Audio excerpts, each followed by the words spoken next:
on, baby, sing another song. You're hungry and you need to feed it now. Go and find a place to call your own. It's Sunday, January 4th, and you've tuned into the People's Patriot Project. We got your 6 at 6. Right now, we're currently listening to WP3 Radio, proudly produced in partnership with Reese Across America Radio. Together, we share a mission. Remember the fallen, honor those who have served, and teach the future generations the value of freedom. A freedom secured by the brave men and women who have worn our nation's and community's uniform. Stay tuned for We Got Your 6 at 6. Now playing on WP3 Radio, Die Tired, Need to Feed.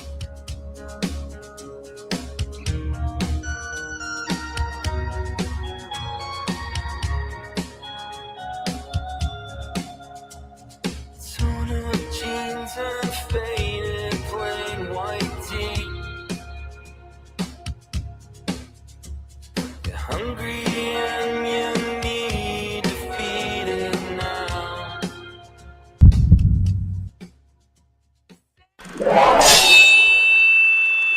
Left your left, left right, your left. You got it.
Trucker.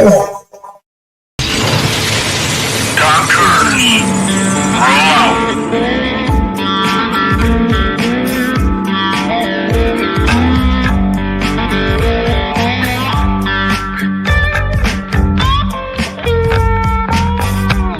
You're watching or listening to We Got Your 6 at 6 Patriot Playtime. We the people, the People's Patriot Project.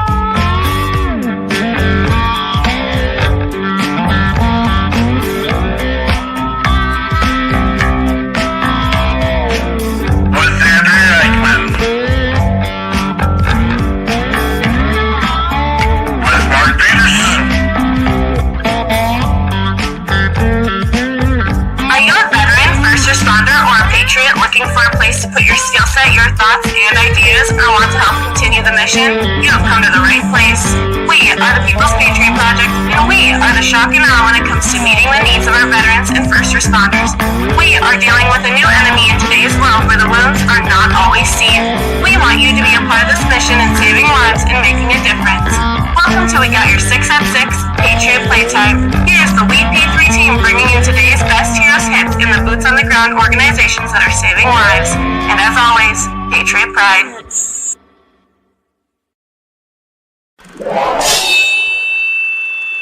Left your left, left right, your left. You got it. Trucker.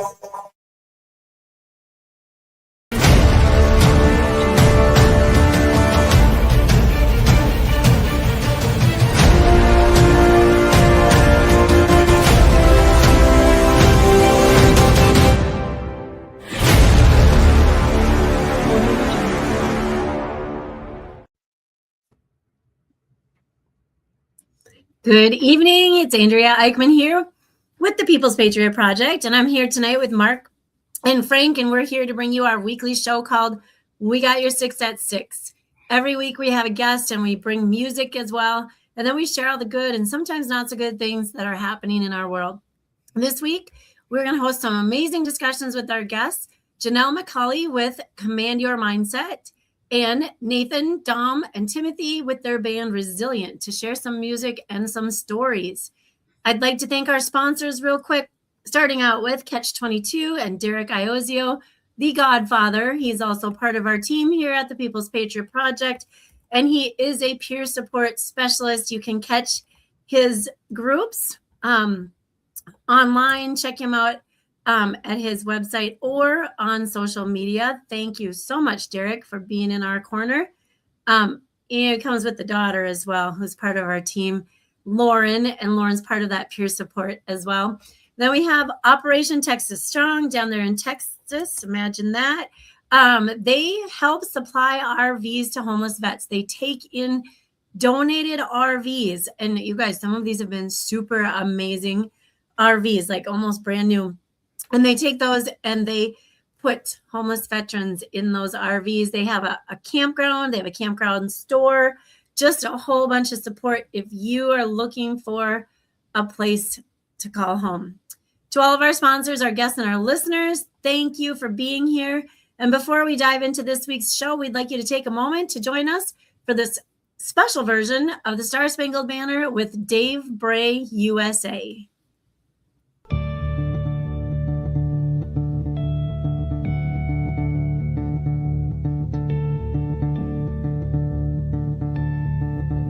Ladies and gentlemen, please take the time to stand if you are capable of standing.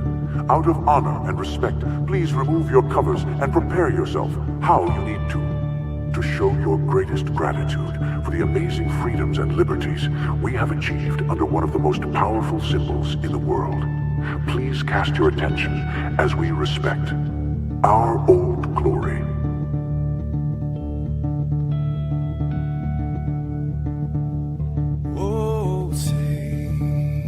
Can you see by the dawn's early light what so proudly we hailed at the twilight's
It is time. It is January 4th. We are here for the People's Patriot Project. We got your six.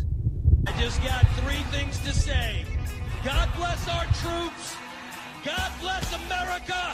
And gentlemen, start your Boom. Get her done. Get her done. Here we go. We're here, folks. It is January 4th. Happy New Year. Thank you for being here. We have some amazing guests. I struggle all the time because I don't think we can ever do a better show, but then we turn around and do a better show. And the part that also sucks is we don't put our musicians, we don't put our guests on a hierarchy because we're all on a mission to make things better. And it's hard to say because we lie. We lie to everyone. We tell we don't have favorites. That's not true. No one can ever say that. Everyone's got, if you go get ice cream, you don't get the ice cream you don't like the least, right? That's the truth. And there are some guests we would like to have in here all the time. We have brand new guests tonight, and as you can see, our panel is absolutely jam-packed.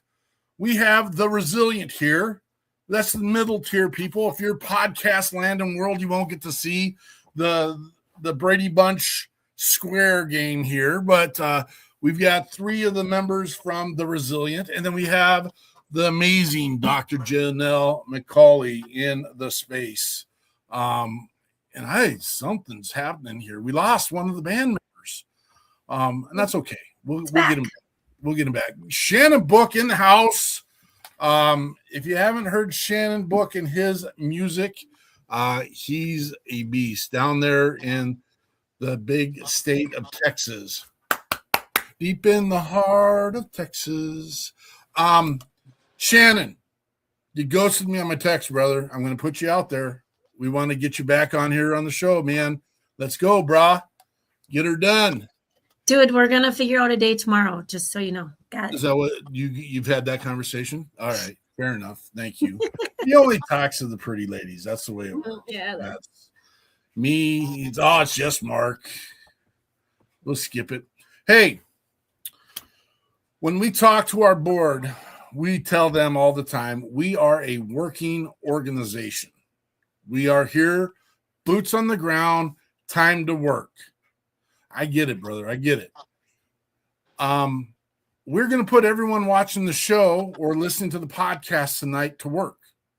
You have a job. And we are introducing to you tonight a new spokesperson for the People's Patriot Project, Bastian the Bison. At the People's Patriot Project, our mission goes beyond words. It's a rallying cry for action. We all share the vital responsibility to check your six. Our journey begins with self-assessment. Take a moment, battle check yourself, and determine if you're truly mission ready. If the answer is no, don't hesitate to reach out. Use your skills, tap into your resources, and connect with your network. Whether it's a trusted friend, an organization, or simply calling 988, remember, you must be battle ready to support the mission. Once you feel prepared, it's time to extend that support. Reach out to 6 individuals in your circle. Check in on them. No agenda, no judgment, just genuine connection. This is how we cultivate strength, shield one another, and continue serving our communities. Together, we can reaffirm our commitment. We got this. Patriot Pride. That is our Check 6 segment. That's much shorter than what I do because it gets into a 50-minute conversation about make sure you have no oozing holes in your body and parts and weird. And we're not going to get, but we have some gentlemen on our show tonight that might have had to been down that path. Not to get weird and funny because it's not funny, but it's there was an assessment that they needed to make at one point. And so we're going to hear more about that. But check your six, brothers and sisters. One of the things we hear all the time, first is, I wish I would have reached out. Here's your flipping time, folks. Do it. Take the time. And the other part is, you know what? I wish I would have had the chance to say I love you one more time. And then why didn't they reach out? Well, let's fix the problems, folks. Check your six. Dr. Janelle MacAulay. You've done everything, but tell us who you are, tell us about your service, and tell us what your mission is. Yes, thank you for having me. I'm excited to be here with all of you and with the Resilient. Excited to hear you play. So I grew up in a family of public servants in Southern California, and my grandfather served in World War II. My uncle was a Marine helicopter pilot, so he used to take me to the air shows when I was younger, and my dad was a police officer, and my mom was a nurse. So I think I was destined to serve in some way within my community. I ended up going to the Air Force Academy and then spent 20 years in the Air Force as a pilot. So I've spent numerous months of my life in Afghanistan and Iraq flying C-130 combat tactical airlifters. Maybe some of you were in the back of my plane at one point throughout our journeys. I also flew the KC-10 air refueler. So between that, I also led a squadron, a bunch of teams. I actually commanded an operations support squadron that was joint. So I have experience with the Navy. I led sailors, I led airmen, I led soldiers and civilians.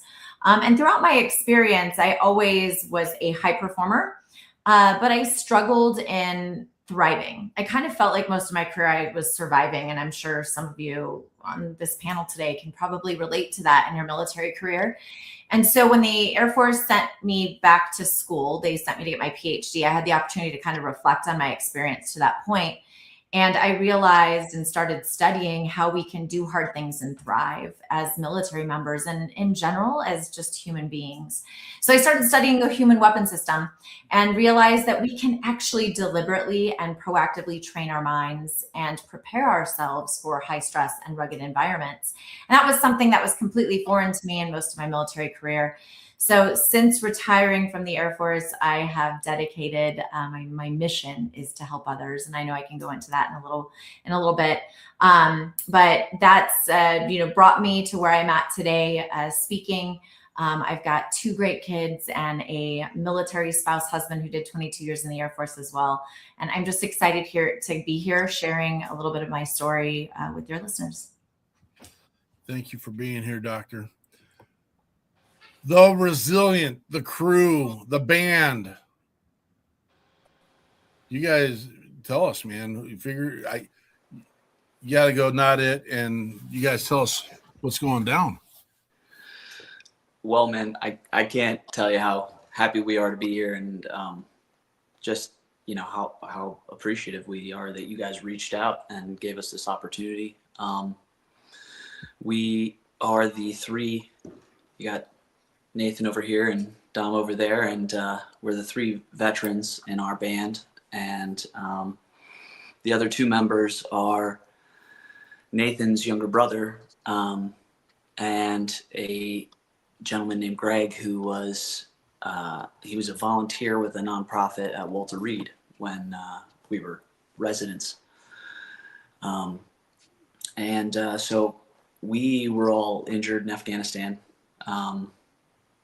I was in 2012, and that's how I'm actually the latest out of the 3 of us in my injury time period. But yeah, that's how we got together through our injuries, and that's where we connected with our love of music, and just seeing it really, how it touched us and how it was changing our lives and our perspectives. And we got some really amazing opportunities initially that, they just fell right into our laps. But we wanted to keep that going and kind of share our lives and our experiences and our hardships through our music and through our performance, and try and keep our brothers and sisters from making that final terrible choice. You guys met at Walter Reed? So Nathan and I met at Walter Reed, and then Dom, we met 9 months later, and he had already moved on. He was injured what, 2008, Dom? I was injured 2010, so I was already outpatient by the time the guys arrived. I was already back in San Diego because that's where I was a Marine with 3rd Battalion, 5th Marines. And so I was out there in Camp Pendleton. And so the way I kind of got introduced to these guys, I already knew Tim. It's a short kind of community of amputees that were happening at the moment, you know, so we knew of people, but I hadn't met him. But we got introduced because we ended up, long story short, meeting because of a famous rock and roller brought us together and put us on a stage.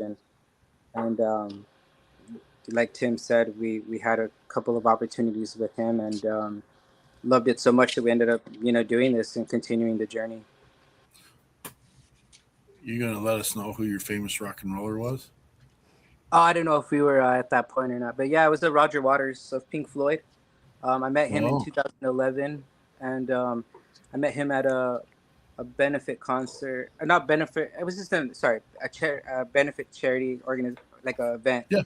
Where they had a bunch of comedians like Robin Williams and people come on, and Bruce Springsteen was playing that night at that show, and this was a pre-party, and he was walking around, and he kind of like beelined it to me, and he had never met much of a critically injured veteran at that point. I'm a triple amputee, so he kind of like beelined it to me and introduced himself, and I told him I played drums and guitar, and he kind of scratched his head how, and he kept me in mind all these years. And then when he got into not years, that was months, sorry. When he finally decided to do a show, when they asked him to do that charity event, he was looking for guys, and that's when he met Nathan and Tim at Music Corps in Walter Reed. And so he remembered me, and he did this benefit show that they asked him to do, and that's kind of where the Resilient started. I'm blown away. First of all, just so everyone knows, and Dom just announced he's a triple amputee. He's the drummer. What? I mean, I got to throw kind of a Def Leppard ain't got nothing on you, brother. That's. I met Rick. I met Rick. He's an amazing musician, and my hat's off to him because he basically had to rewire his whole brain to play with his feet.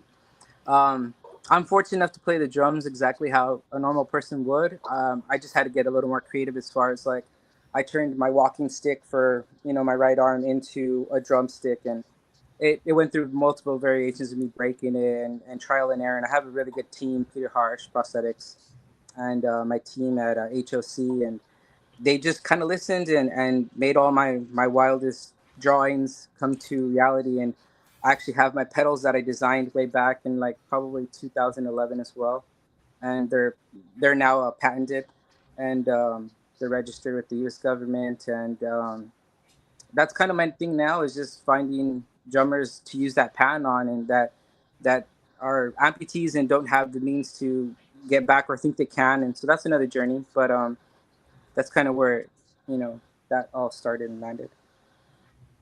Thank you for sharing your I like to say the word humbleness. That's not really a word. The humility in this. Again, it's there's just a mountain of questions, and we have a format for the show, but there's just a mountain of questions that I'm sure just the adversity your entire group has, because you're all coming together as a unit to create a product. Now, here's the other thing I want to tell all these guys live in a different state, and they come together to play at events. There's no one that does that. How do you guys pull this off? We rehearse a lot. Yeah, we've been together for, that's 2012 when we first started playing. And it's gradually just gotten more and more consistent. And, once you play like together with a band that long, you sort of have like an invisible connection. I mean, it's similar to other teams. When you're around people and you're just working at that level. Yeah, it's a lot of trust and responsibility on us as individuals to just be proper musicians and know our craft, know the songs, and just it also, in a funny way, it relies on our military training and upbringing, because you never want to let that person down by you not being able to carry your own weight. That kind of mentality, musicians are usually flaky, but it's kind of hard to be when you're all military trained, so that's just it. It's just responsibility and a lot of trust that we're going to do what we say we need to do and show up and perform to our highest level. Because that's ultimately the goal, is that we don't want people to really just focus on our injuries.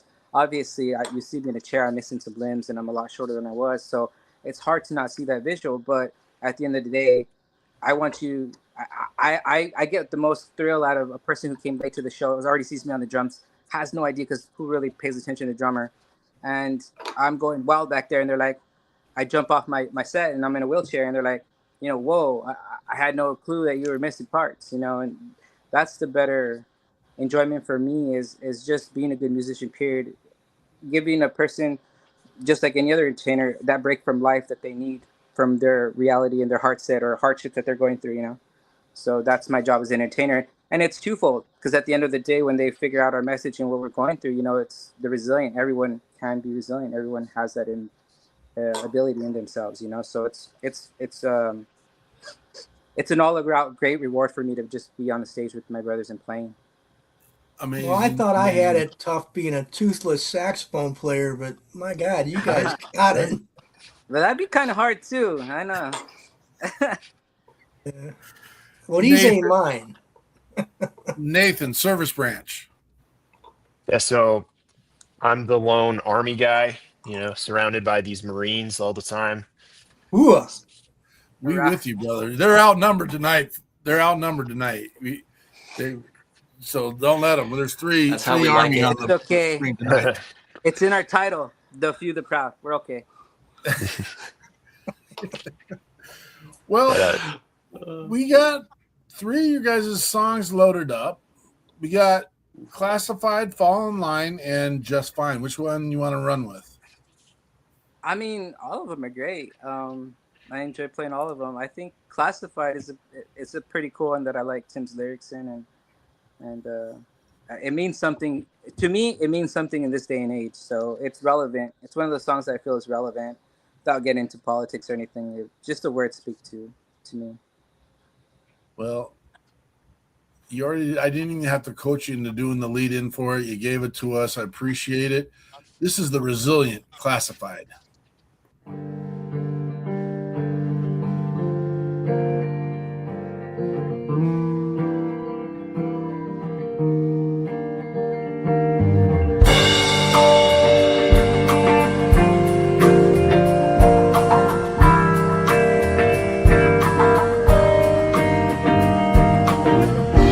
I need all of you to help me through these crazy times that never stabilize, because the powerful few are in disguise. They don't want you to realize what's around the bend before you count to 10. It's already over.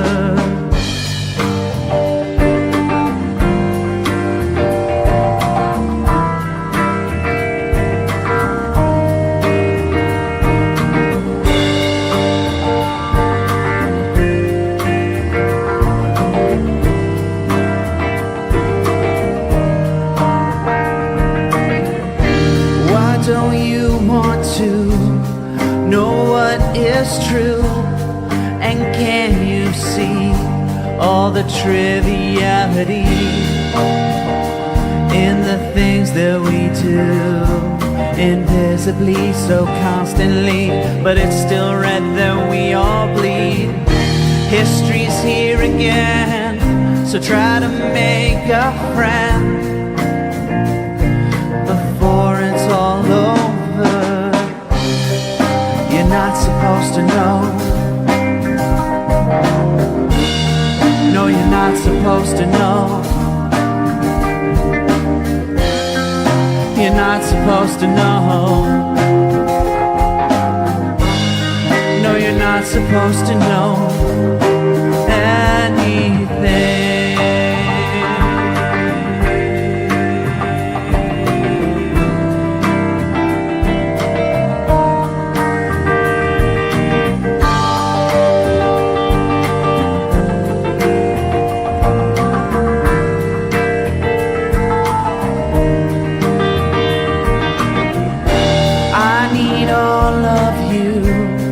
To help me through these crazy times that never stabilize, because the powerful few are in disguise. Don't want you to realize what's around the bend before you count to 10. It's already over. Supposed to know. No, you're not supposed to know. No, you're not supposed to know. You're not supposed to know anything. You're not supposed to know anything. No, you're not supposed to know. You're not supposed to know anything. No, you're not supposed to know.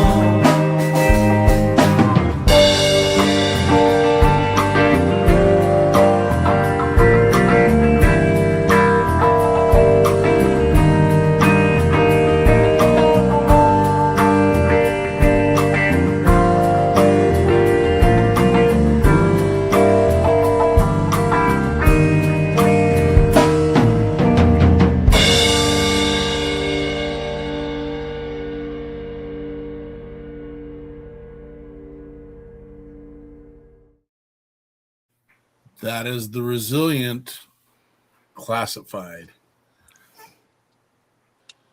Your haircut was a little shorter there, brother. I swap around fast. Yeah. It's been growing in like crazy. I can't keep up. Wish I had that problem. How would you guys classify your music? Rock. Rock. Yeah. I put it in. It is in the radio station. It's on WeP3 Radio, not as we speak, but it is there.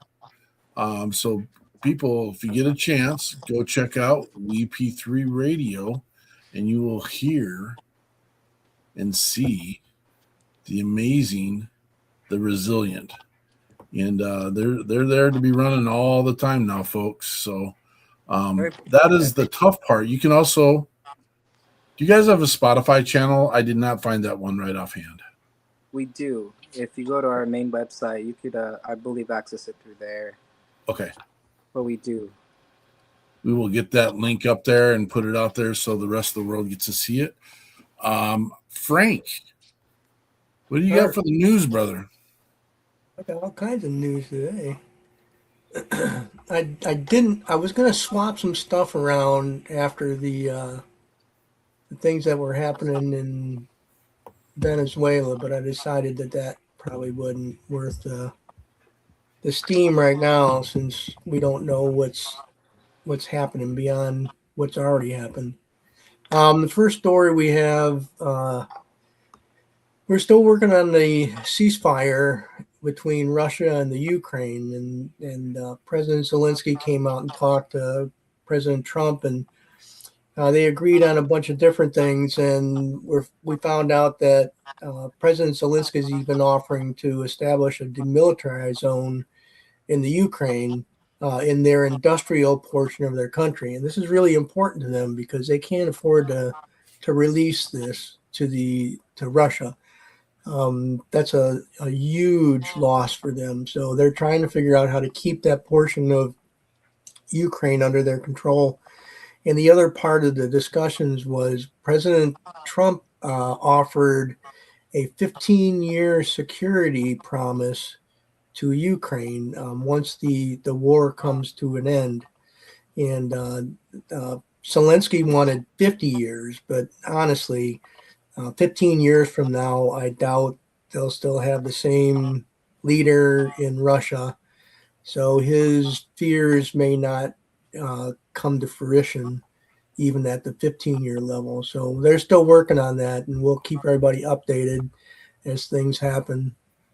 The next story, and this is interesting, and some of the people on the show might think so. Saudi Arabia bombed a Yemen port city over weapon shipments from the UAE for separatists. And this is a very strong act on the part of Saudi Arabia.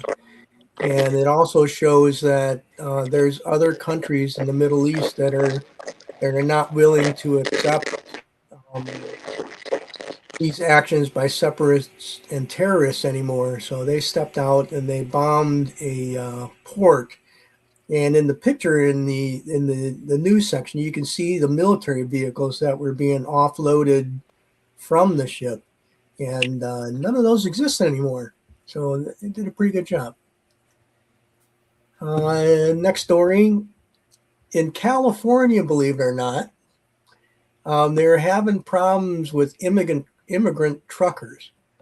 There were a lot of accidents. There were a lot of issues.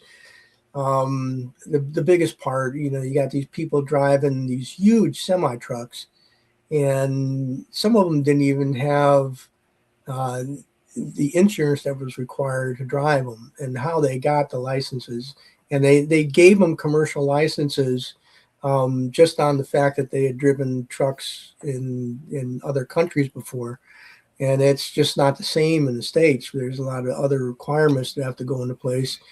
And so the group of truckers, of course, found a legal representative, and they're filing suit against California for revoking their commercial driver's licenses. And, you think of California, you think of pro-immigrant and a lot of other things, and fighting back with the federal government sanctuary cities. And I thought it was very interesting that California would take this step and revoke these licenses because they knew what was going to happen. But I think it was the right thing to do, and hopefully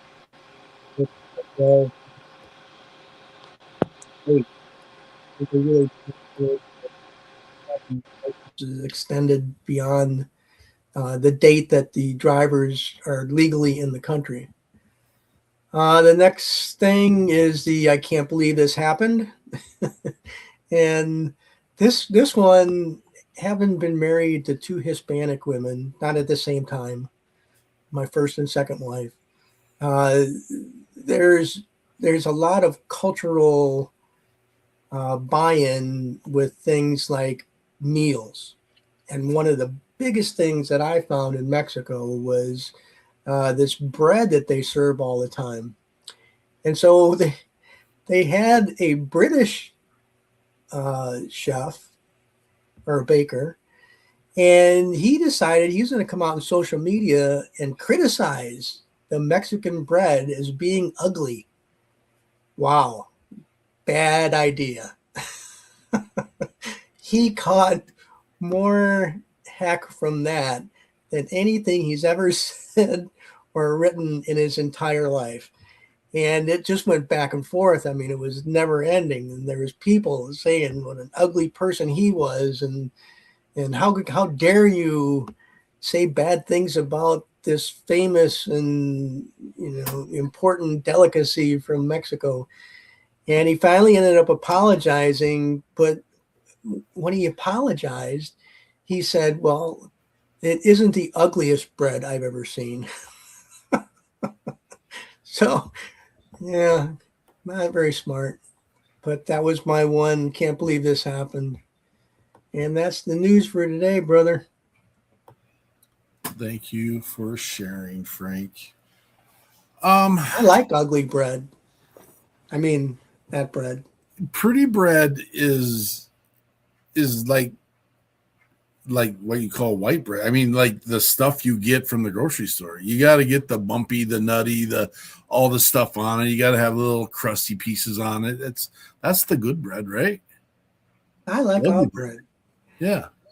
My grandmother used to make bread, and every time she'd make bread, she'd call my dad, and no matter what we were doing, he'd put us in the car and drive the whole family over. So when the bread came out of the oven, he he was the first one there, and he had 8 other brothers and sisters. Bread is another thing. He was my grandmother's favorite, though, so that was nice. Did we lose a guy? We lost Dom. He might be running into some tech issues. I heard some microphone feedback stuff, but we'll hopefully he gets back. Yeah. Dr. MacAulay, and we're gonna do a little round circle real quick. Do you do New Year's resolutions, and would you share? I mean, because maybe it's not appropriate for the show. If for some people, not you, it'd be like perfect. But I mean, you gotta be careful with some people on the panel that it might not be appropriate. Do you do New Year's resolution? And if you care sharing, go ahead and do that. Sure. I don't necessarily do resolutions, but I like to bucket and theme my years around something like a goal or something that I'm trying to get better at as a human being. That's kind of how my family and I have done it for many years now. And so this year, you know, like some years it's been, can I be more present? Some years it's been, can I, you know, set like a big fitness goal that I'm trying to like motivate myself and others around me around. This year I have kind of settled on this idea of eliminating busy in my life.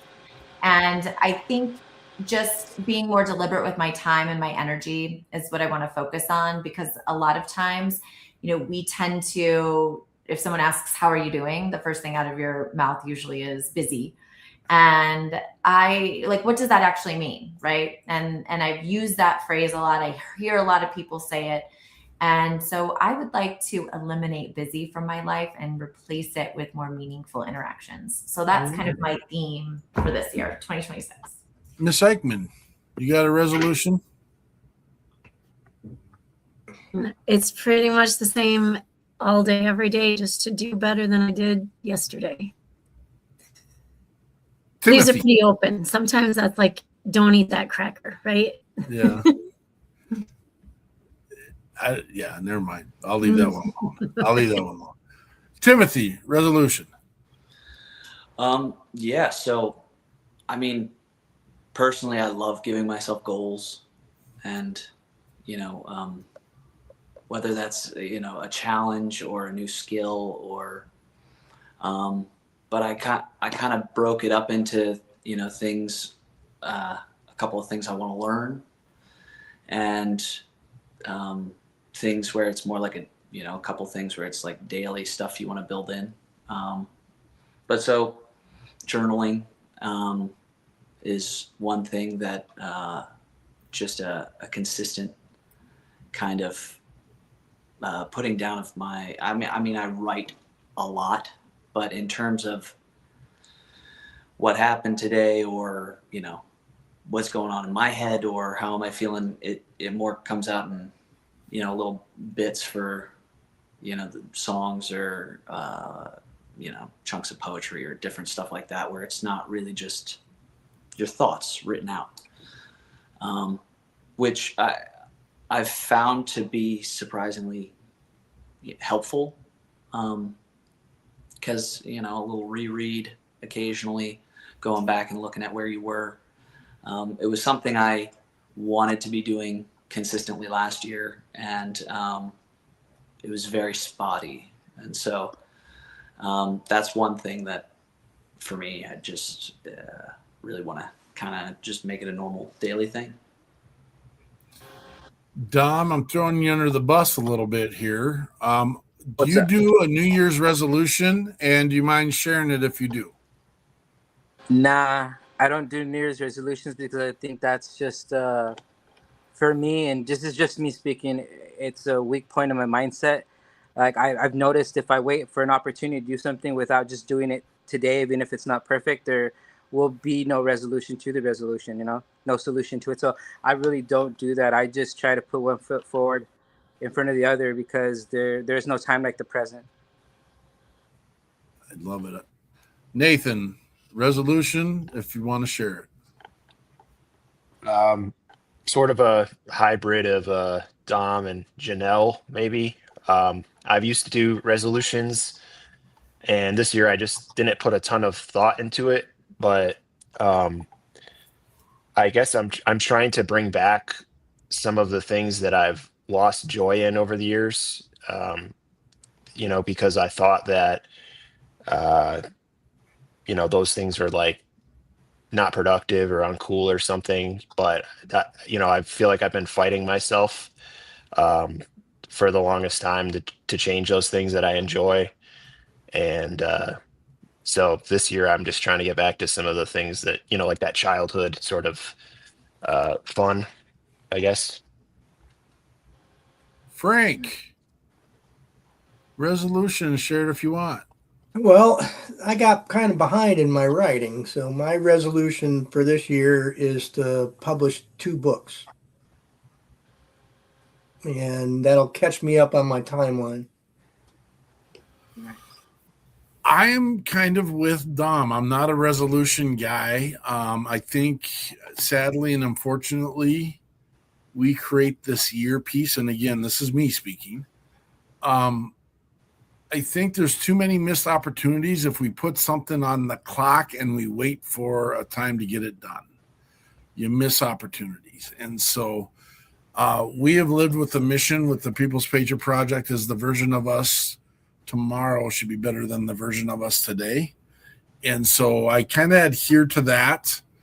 It doesn't mean that I think that things need to be written down. And I'm one of those that writes too much stuff down. I've got a stack of note cards on my desk about this tall from all the stuff. I need to have a better organizational process because Google Works is not the answer, because that just gets lost somewhere back in the back file thing. Because I'm a visual guy. If I see it, I act on it. And so I'm working on that piece. And knowing that I need to work on that piece. And so that's going to be my daily kind of combat pieces until I figure out how I can attack things on it. Because there's no downtime in my space. My downtime are little 20-minute snoozers, and I'll get to sleep about 1 o'clock in the morning, and I'll get up at 4 o'clock in the morning. And that's without an alarm clock.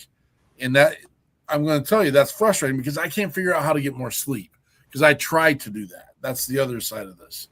And so maybe I should see a doctor for that. Maybe I'll put that on my list of, hey, get some sleep. I've got something for you, Mark. Okay. I'm going to listen to you. So this is one of my specialties. A lot of times I think if you're a high performer, military veteran, anyone with trauma, we don't get the quality rest we need because our mind prevents us from getting the restorative relaxation and sleep. And what I mean by that is your mind can be constantly kind of, it's like that of a drunk monkey. Maybe you've heard of that phrase. Sometimes it's double fisted at the bar, right? And really accentuating your thoughts and your feelings and your emotions. And so that's where our attention goes. And that's what we pay attention to. And that's the worst thing that can happen when you're trying to get restful sleep. So you might fall asleep very quickly, but then it will be your mind that will wake you up and then prevent you from getting back to sleep. So I have a couple techniques you can try. If it is, thoughts that are just to-do lists that keep you up, if it is creative type thoughts, journaling can be a great resource before you go to bed, or having a journal right next to your bed. And then as soon as those thoughts come in, you got to write them down, because our brain thinks, if I don't write this down, I need to remember it. So it's going to constantly repeat it in your mind. But once it's safe written down, your brain can actually release those thought patterns. So that's for that type of thought process. If it's worries and stressors and anxiety, because that's what keeps a lot of people up as well, things that you can't control, yet they're going to be constantly repeated in your mind. Or maybe it's a past trauma that comes back, or maybe it's just things that keep you and prevent you from that restful relaxation. There's a technique, and it's called a progressive muscle relaxation. Maybe you've heard of this before, but basically you start by directing your attention to your body parts instead of the thoughts inside your head. Right? So we start at the bottoms of our feet and we relax. You want to kind of think through relaxing your big toe, and then your second toe, and your third toe, and your fourth toe, and your pinky. Go across the bottom of your foot, your ankle, your calf, back of your knee, like all the way up your body. And simply by redirecting your focus and attention from the thoughts inside your head to your body parts, you will allow your brain to get that relaxation, to get the restoration that it needs, and you will fall asleep. A lot of people that have tried this, and I've had a lot of veterans and high stress people do this, by the time they get to like their waist, right? They're kind of relaxing their waist, getting to their back, they fall asleep and they don't remember ever relaxing their upper body. And so I encourage you to try that, maybe try it multiple times. And it's just a way of focusing your system of attention, which likes to, you know, listen to those thoughts. And instead of listening to the thoughts, it comes into the present moment, into the like play button of your mind, so that you can release any of those distracting thoughts and get the rest you need. There's some stuff in there. You nailed it. I'm the guy that falls asleep instantly. Like if I'm driving, I'm good. If I'm in the passenger seat, this has happened with, I'm out. I'm gone. See you later. I can't be in the passenger seat, because that's the amount of time I spend up and on my feet and going. It is just okay. Yeah. My coworkers, I'm a school teacher. My coworkers know that lunchtime is I get a little 5 skis in, and then we play a couple card games during lunch. And I'm not against naps, right? Like get the rest that you need when your body allows you to do it. But you should be getting more than 3 hours of sleep a night. Like 1 to 4 is not okay. In fact, like I want you to think about it this: you are operating in a suboptimal space when you go in to do whatever it is you're doing, because our human body needs more sleep than that. Yours just happens to not be getting it, and you've probably now built that customization into your lifestyle. So I will encourage you, try it out. Try that progressive muscle relaxation. See if you can get a little bit more sleep, because even just a little bit more will benefit you in the long run. The break, because we just had our winter break. The winter break did help me a little bit, but if I'm not thinking about school, I'm thinking about the nonprofit. I'm not thinking about the nonprofit. I'm thinking about the new house. I'm not thinking about, and writing it down. And I'm not trying to poo-poo what you're saying, because these are things that I've researched and studied. The second I write it down, I'm on to the next thing then. So because I've already written it down. And so then I'm on to the next thing. Then I'm on to the next thing. Then I'm texting Andrea saying, hey, we got to work on this. And then I'm texting social media. Then I'm texting. Yeah, we'll get there. We'll get there. I need to retire from teaching, and then that'll fix all the things. Confident. Dr. MacAulay, what are you working on right now? What are you getting done? Well, I have part of the effort that I'm really focusing on is the military, and getting them to proactively engage with this idea of psychological performance skills and front loading them into the military training experience. Because I think we experience trauma, and then we really don't know how to navigate it. And maybe we've got some great folks that help, from psychologists to our mental health professionals that help us right of bang, right? We had a traumatic event. We're having to experience it. We are having to deal with it and heal from it. And we have some great resources for our military members. But really, if you look at the research, there is a lot we can do left of bang, right? Left of the traumatic event. And that's really what I focus on, is how can we teach leaders? How can we build training programs? How can we build skill sets in individuals so that they're more empowered to make better decisions as they face adversity and challenges, and build their resilience. And I really like to think of resilience as this, not just bouncing back, but bouncing forward and through, because anytime we do something hard, we are different, we're changed. I know all these gentlemen that are amazing, and I'm just honored to be on this panel with you, have experienced that and are walking examples of what that resilience of having something traumatic happen and being a better version of yourself on the other side of it. But a lot of our military members don't get that. And it is a mindset. There are a lot of people who struggle with a lot less than all of us on this call, and they can't function, right? They can't get out of their mind. They can't get out of the thoughts that are really overpowering and really lead them down these paths of making emotional overreactions to the things that happen to themselves and in their life, versus making the rational response and really thinking through and having the right mindset. So I am like so amazed at this team that is here today and all that you've been through and the mindset you have. That's a great example for those that are listening today and just those that interact with you on a daily basis. So I commend you on that, because I know how hard it is, and I'm trying like to get that training into the military earlier so that individuals can build those skill sets before they actually need it, and leaders can be taught how to build culture around that. So I have a program called Warrior's Edge, which I created with Dr. Michael Gervais, who's a high performance sports psychologist, and Coach Pete Carroll of the Raiders. And we've built this curriculum based on our expertise and knowledge in this space of mental performance and doing hard things. And so I've been working with a lot of military teams. I also have partnered with Headspace, which is a meditation app. And so I work within the Air Force, within the Army, within the Navy.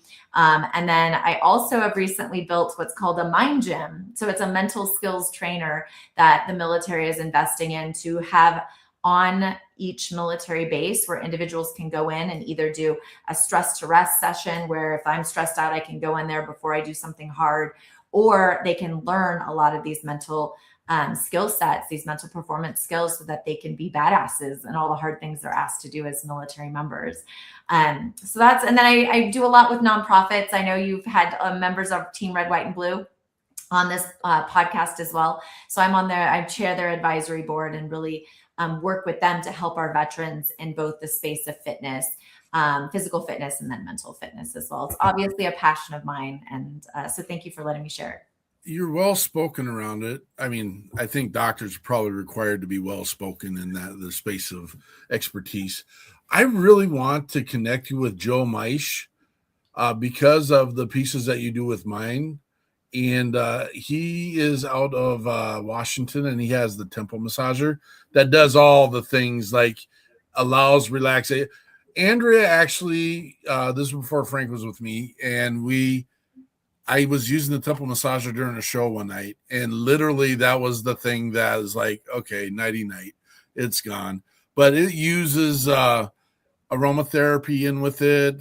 He was having a conversation about adding a mechanical device to it where there would be a vibration in there as well. But the things that you're talking about with the addition of this tool to just sit and relax, to think, pull your mind together, put all the things.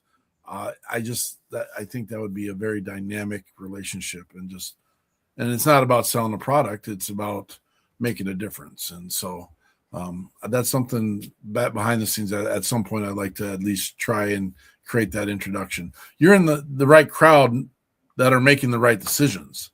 And that's the other piece that we always and are willing to have any conversation with anybody that says, and are boots on the ground, because I think there's too many conversations that aren't had. And then no one knows what they don't know. And so we're stuck. And that, again, in the organizations of 86,000, we've got to figure out a way. 86,000 organizations, and we're still losing 6,000 service members a year to their demons. And I'm like, come on, we've got to connect these two. And it's got to happen. So thank you again, Dr. MacAulay, for being on here. We're not done with you.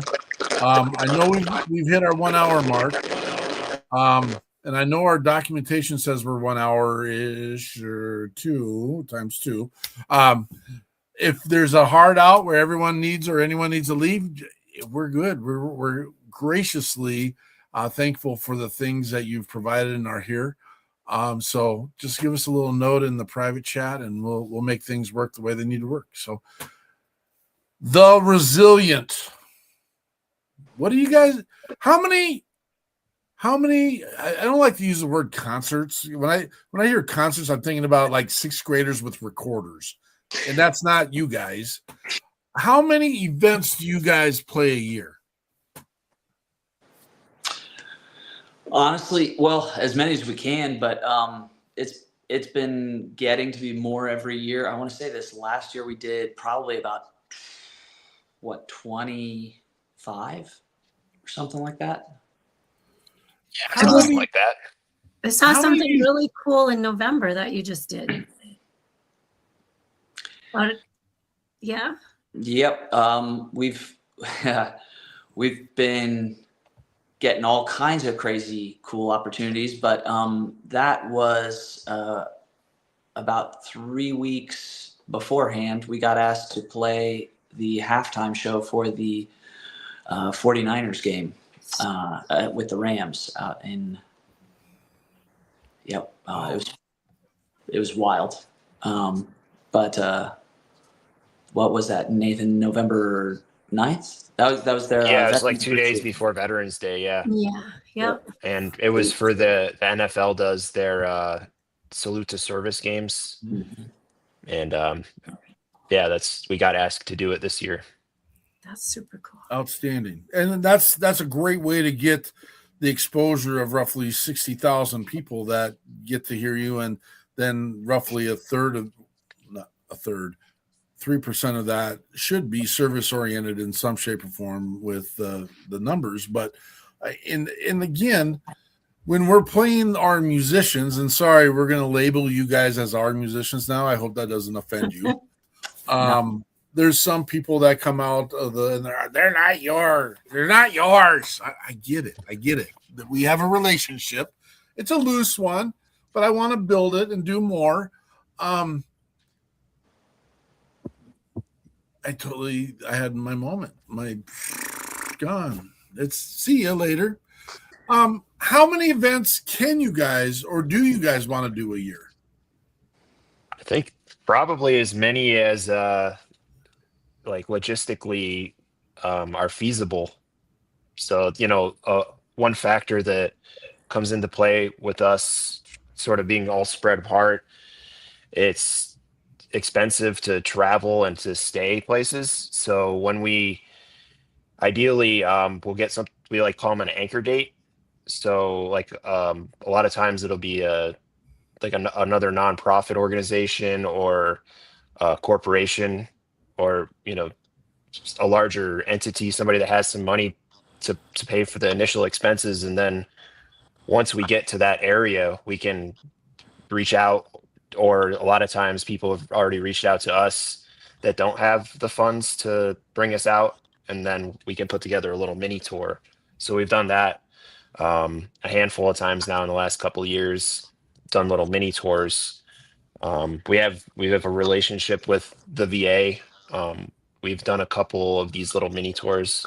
It started at the Columbus VA a few years ago, and then they brought us back again, and it extended to the region. So we did like the VAs sort of around Columbus, so like Dayton and this like little place called Chillicothe, and then started to be able to get like the littler, like mom and pop kind of people that they would love to have us out, but if it was just them, we couldn't afford to get out there. We've been pushing really, really super hard to have A-listers. And for those who don't know an A-lister, it's the ones that we're buying concert tickets for, the ones that we're going to spend $200 and some dollars to go see a concert. We've been pushing really, really hard to build relationships with their teams to allow our veteran organizations and our veteran musicians to come in and open and to be part of that. Because the thing that we've ran into is when we have events and when we do things with veteran, no one knows their names, unfortunately. I hope your network is growing. Again, I have a young lady at school say, "Have you heard of the Resilient?" And I'm like, "Yeah, let's go, let's grow." And so that was an amazing opportunity there. And the Resilient will be on our lips religiously and consistently. But we had 6 veteran musicians come into Minnesota to do an event here in Minnesota. And one of the things was, well, we've never heard of these people. And I'm like, you're right. How do you sell tickets to someone where you don't even know, and then get their music out in front of them? Because that's another piece. Independent artists, I'm assuming you guys are doing all the things, social media, doing your recordings, getting your bookings, doing it's not an easy job. A band is easier than individuals. We had a great conversation with a musician today out of Texas who wants to do something more, and they're doing it on their own and they're by themselves. And it's like, okay, being an indie artist, we try to get nominations to the Josie Awards in Nashville so that we can get people in there and get more people seeing their stuff. Exposure. And the football game was a great opportunity for you guys. I'm excited for your opportunity. But again, I think, oddly enough, I want to use the word resilience or the resiliency in regards, you guys are resilient. You've worked through all the stuff. There are added features, and there's not once that you guys have brought it up during the show. For the most part, it's been me bringing it up. You guys are animals, man. You're animals. I love it. And you're just getting it done. No whining, no complaining. I'm confident you have your down times and your down moments, but you got a team that you can to rest on. Again, that's why we created Check Your Six. You guys have probably got that close relationship where, you know, when you're having a down moment, you can share the secret. Kind of our first song that we talked about, our secret. You're not supposed to know. Yeah, well, that's why we wear the beacon green with the WP3 group, is because you need to see who's in front of you. It's an oxymoron. There's not a veteran and first responder in the world that I know of. Don't get me wrong, there are some that say, look at me, look at me, look at me. They just want to continue the mission. They just want to be part of the mission. They want to go to the grocery store, do their job, and go do whatever they can. But there's nothing wrong at the same time for there to be a little beacon, a little shiny spot that says, hey, this man or woman has served their community, has served their country. You don't need to even acknowledge me out. Hey, thanks for sharing. Thank you for your service. I appreciate that. It doesn't mean a lot to me. I will acknowledge, yes, thank you. Great. Okay, move on. Let's go. The mission continues, folks. There's no destination in what we're trying to get done.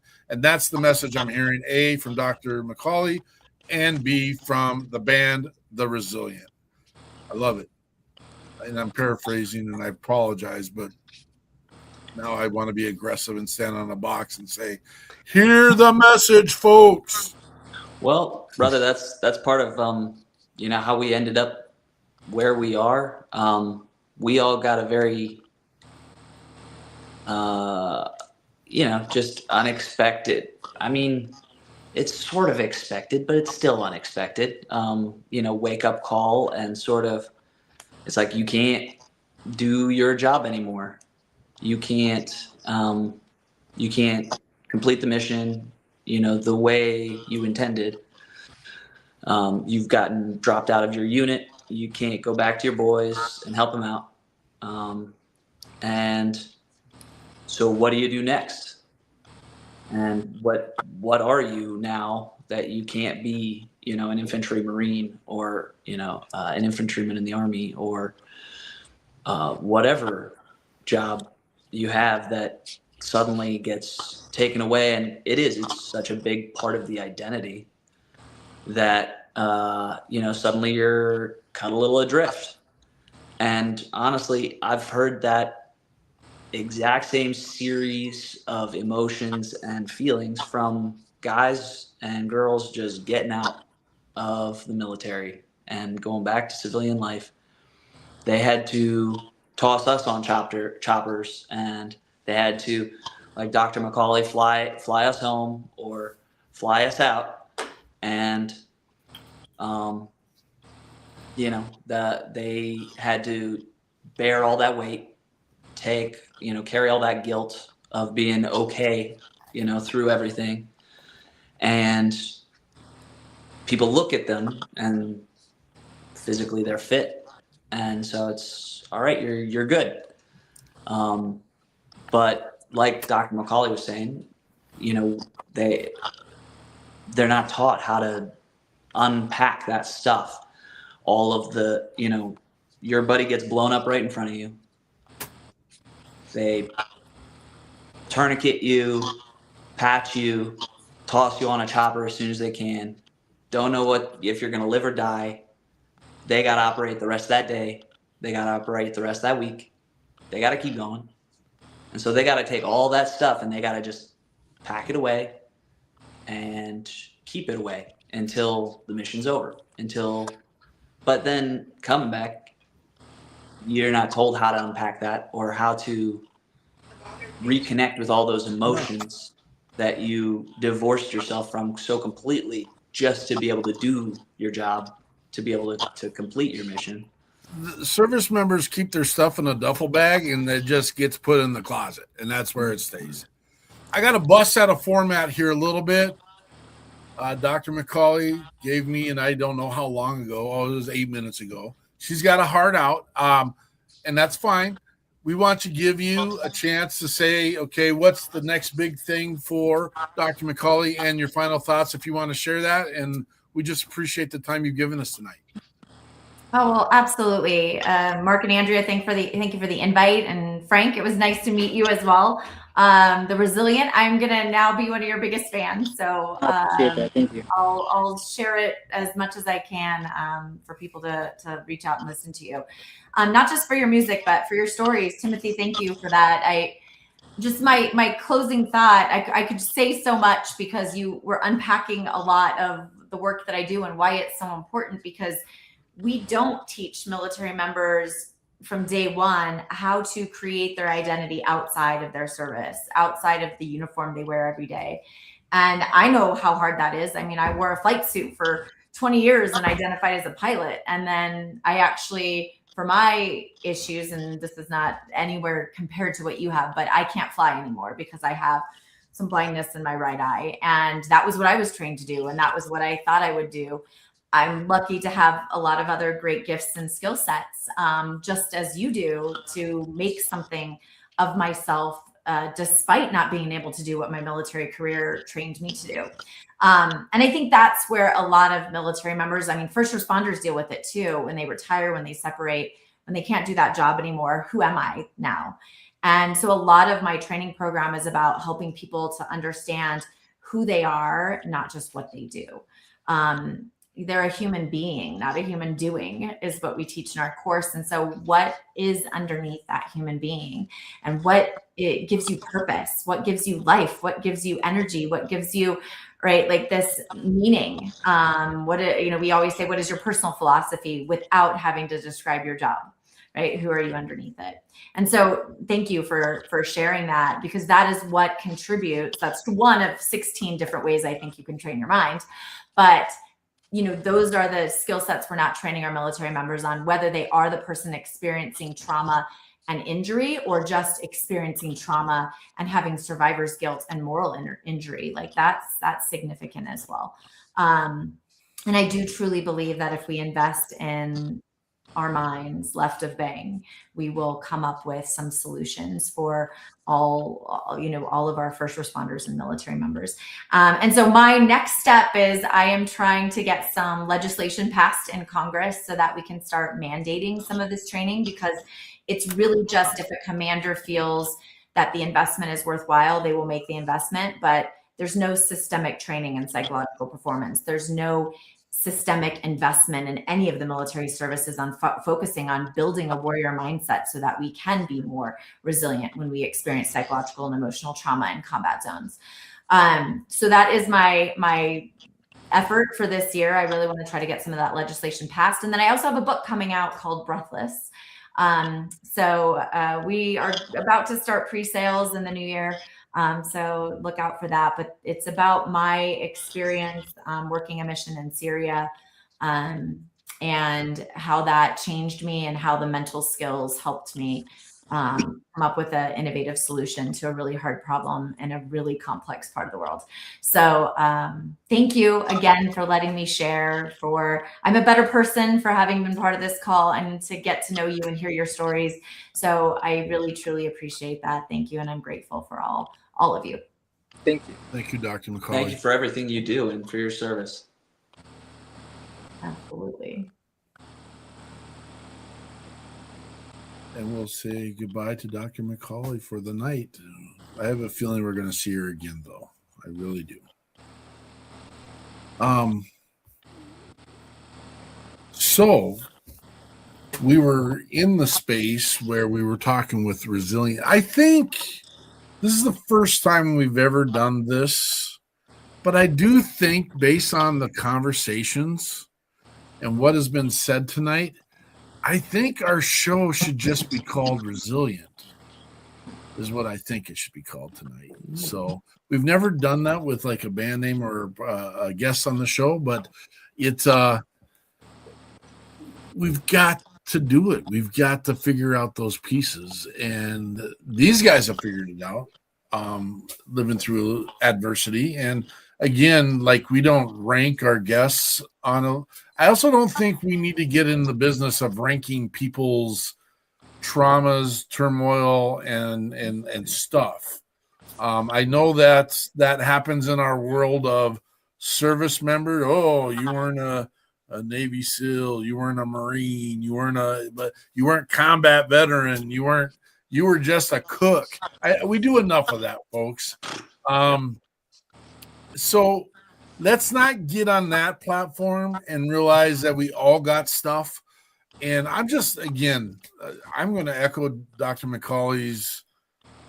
I'm in awe, shock and awe of your guys' resilience. And I just, again, I'm a better person having this platform and because of you guys. And again, I don't think we're gonna be like a stray cat to you guys. Is that okay? We're gonna pester you a little bit. We're gonna be in your biz.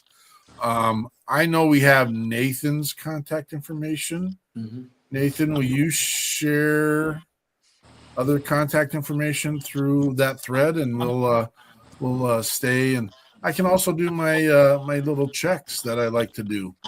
But let's get to another one of your guys' songs. And if I can say, brother, real quick, yeah, we get that all the time where, it's like, well, this is nothing compared to what you've gone through, and it's like, no. Like, this is my life. I have my own pains, my own losses, my own struggles. Your life, you have experienced heartbreak. You have experienced terrible pain. You have experienced loss, stuff I wouldn't want to go through. And honestly, I'm glad nobody had to go through what I've gone through, but I wouldn't want to take anybody else's suffering, and instead, like, this is, it's one of those things where it's, your pain, you can't minimize that. And yeah, it's like, one time I was having a conversation with my wife, and she said, "Oh, I should stop complaining because at least my foot that's hurting, I have a foot." And I was like, "Whoa!" Like, that was so heavy to me because that totally invalidates your pain. Your 10 is your 10. I could be having you could ask me today, right now, and I'm actually not having any pain. Even being a triple amputee, I'm perfectly fine. So, like, that's a unfair assessment of your own situation. When you don't validate your own shit, you know what I mean? You can't fix it. And if you can't fix yourself, you can't help anybody else. I think people need to realize that there's a lot of guys that will say, "Oh, I won't do my VA benefits because there's guys like you that need it more." There's no such thing. There's no such thing. We have enough in supply that we can take out for everyone. The problem is not recognizing your own shit and thinking that you can't because somebody else is worse off. That's just not how it works. Everyone's pain is valid. When you recognize that, the faster you'll heal, in my opinion. again, it's awesome hearing that, because it's simple. It's easy for me to say, like the comment of your wife. I mean, we're really good friends with Bobby Hennon or Henline, and he's always doing his very uncomfortable, crispy, burnt jokes, and it's just like, Bobby, it's uncomfortable for me. Stop. And he's gonna come back with another one, and it's and that I get that is his therapy. That's his medicine. Yeah. That's his. This is how I deal with the stuff. When he pokes me with his nub, and I'm like, I'm feeling violated right now, Bobby. I think a lot of people would put you in jail for what you're doing with that thing right now. But no, it's a blessing. And, Still Effing Here group that does an amazing job. And again, we've brought up the pieces tonight. Not once have you guys said, hey, look at me. This is what I got. And again, I appreciate that. It's the same thing as having the conversation of thank you for your service in a sense. Because people want to just do good. So here's an example. I have a young lady in my classroom who regularly has seizures, and she gets frustrated when people are watching her when she's having her seizure, and she comes out and she's like, I've asked you guys not to look at me. And I just took her to the side one day, and I'm like, it's not because they're looking at you because they want to be part of the show. They're looking at you because they're worried and concerned about you, and they want to know that you're okay. Now that you've voiced your stuff, I think people will look away and try and learn and grow and be better. But there's always a growing learning curve when it comes to this, because people want to know, why are you missing your limbs? Right. Why are you? Why the hell are you still doing something, wearing this badge saying I served my country when you got blown up? I mean, and that's dumb. People say that stuff, but that's okay. And sorry if I offended anyone when I say that. It's uneducated, but they want to know. And so I just appreciate you guys. I can't get enough of it right now. And it's my brain is, I won't get to sleep tonight. Thanks, guys. This is going to be your fault. I'll have to call Dr. Janelle later and say, hey, the Resilient got me all spun up tonight. You got a fix for that? I got a couple breathing videos that I do to help me like chill out at night sometimes, and I'll send them over to you after this. I appreciate that. What song you guys want to roll with now? What do we got? I'm thinking you have Lost and Just Fine, right? Yeah. Just Fine and Fall in Line.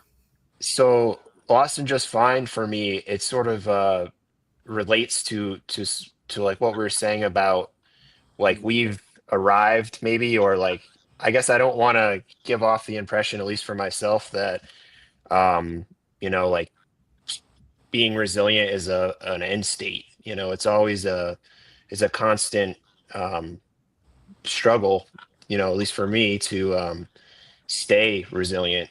And I guess the one thing that I have achieved throughout, the experiences that I've had in my life, and a lot of, it applies to so many things like the band and, my individual relationships and things.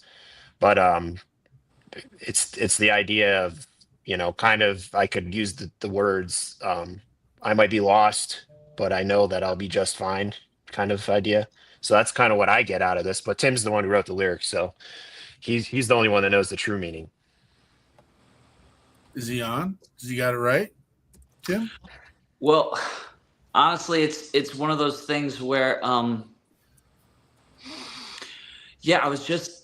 it was just like a pouring out of nostalgia and kind of what Nate was saying, that trying to hold on to that childlike sense of wonder and discovery and appreciation, for the world. And that's kind of what the song is kind of what came out of that feeling. Well, I'd love to know your guys' takes on it. Okay.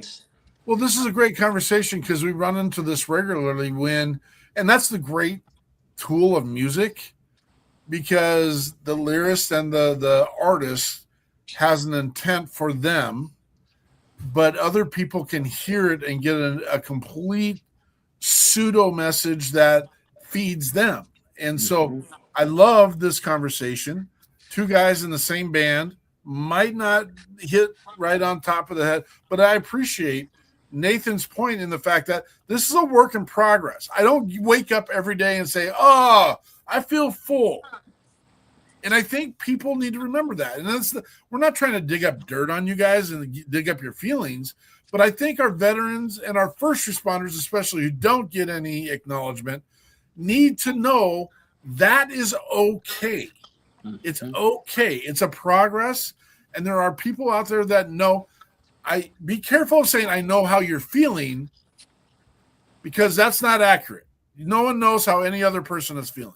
Well, I think also using some sort of like a familiarity, like in the field as a grunt, I just didn't go into battle by myself.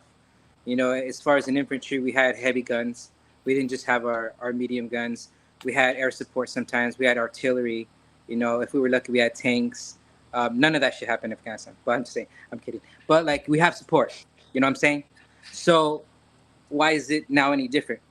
Why is it and the reason it's different is because in the military, we're taught mission first. Troop welfare is second. Mission accomplishment is always first. Let's get it done. You're expendable. This is what we trained you to do. You're a bullet sponge. Yada, yada, right? But when you come back, only the ones that are really, truly wounded are pushed to the therapists, the therapies. The wizards is what we like to call them in the Marine Corps. And nobody wants to go to wizard when you're in. That's showing weakness. That's showing you're not a man. Always saying, suck it up, buttercup. We've all heard it. Start your 9mm, whatever it is. All the things that we say, Semper Gumby. But the thing about it is that even in those situations, you were always leaning on support. You had somebody you were listening to. You had people that supplied you food, ammunition. You had intel. You had recon. So again, we have to make this understandable to other vets that those resources that we're seeing in forms of psychiatrists and programs and things like that, that is your support. There's no shame in using that support to accomplish the mission of bringing yourself home, And I think that's what we need to do a better job in. And to touch, because I have TBI, and just to touch on the thing when you're saying that there's so many organizations out there, there needs to be something created where in a certain mile of radius, everyone talks to each other and says, these are the services we have to get together in this 150-mile radius, where we can sit here and see, hey, we do funding here of housing, we do over here of this, of that, and that's where you can identify your gaps and say, this is, and I love what you guys say, we don't have a specific mission, because you're right. There's so many that provide housing. There's so many provide, but then you ask for an oddball thing and you feel left out, but that's the struggle you and your family now face. And that's the hardship you're going through, and no one's willing to help you because their bylaws don't allow for it.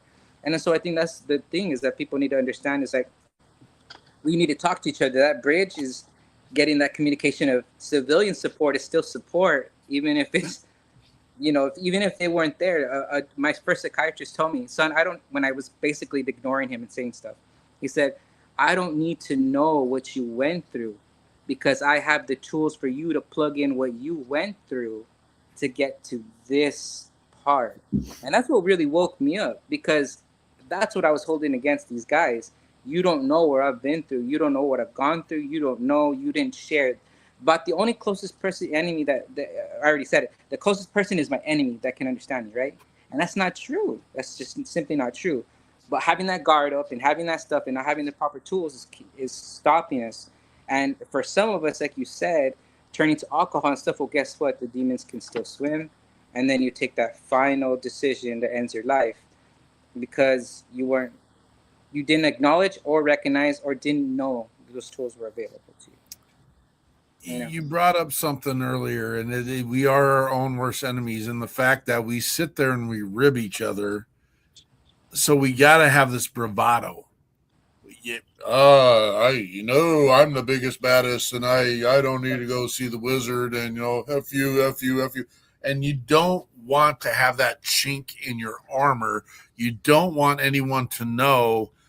But again, and no one is asking you to run out on social media and spill your guts out there and say, no one's asking you to do that piece. Keep it quiet. Keep it to your friends.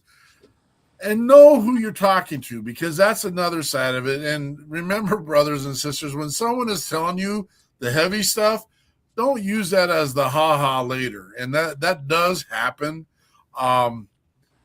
It's, again, we're our own worst enemies, and we'll get it figured out. I want to get to the song, Lost and Just Fine. Andrea asks me all the time, okay? I tell her I'm fine. I'm fine.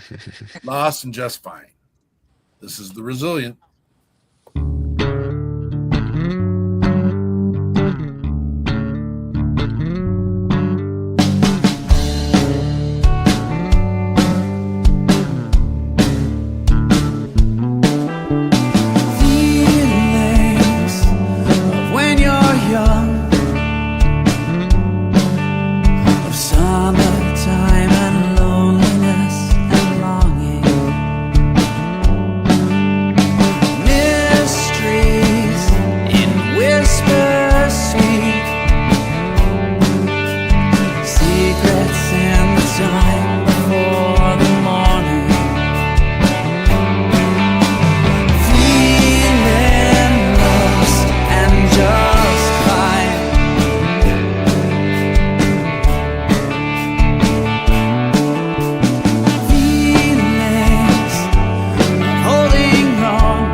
That is Resilient.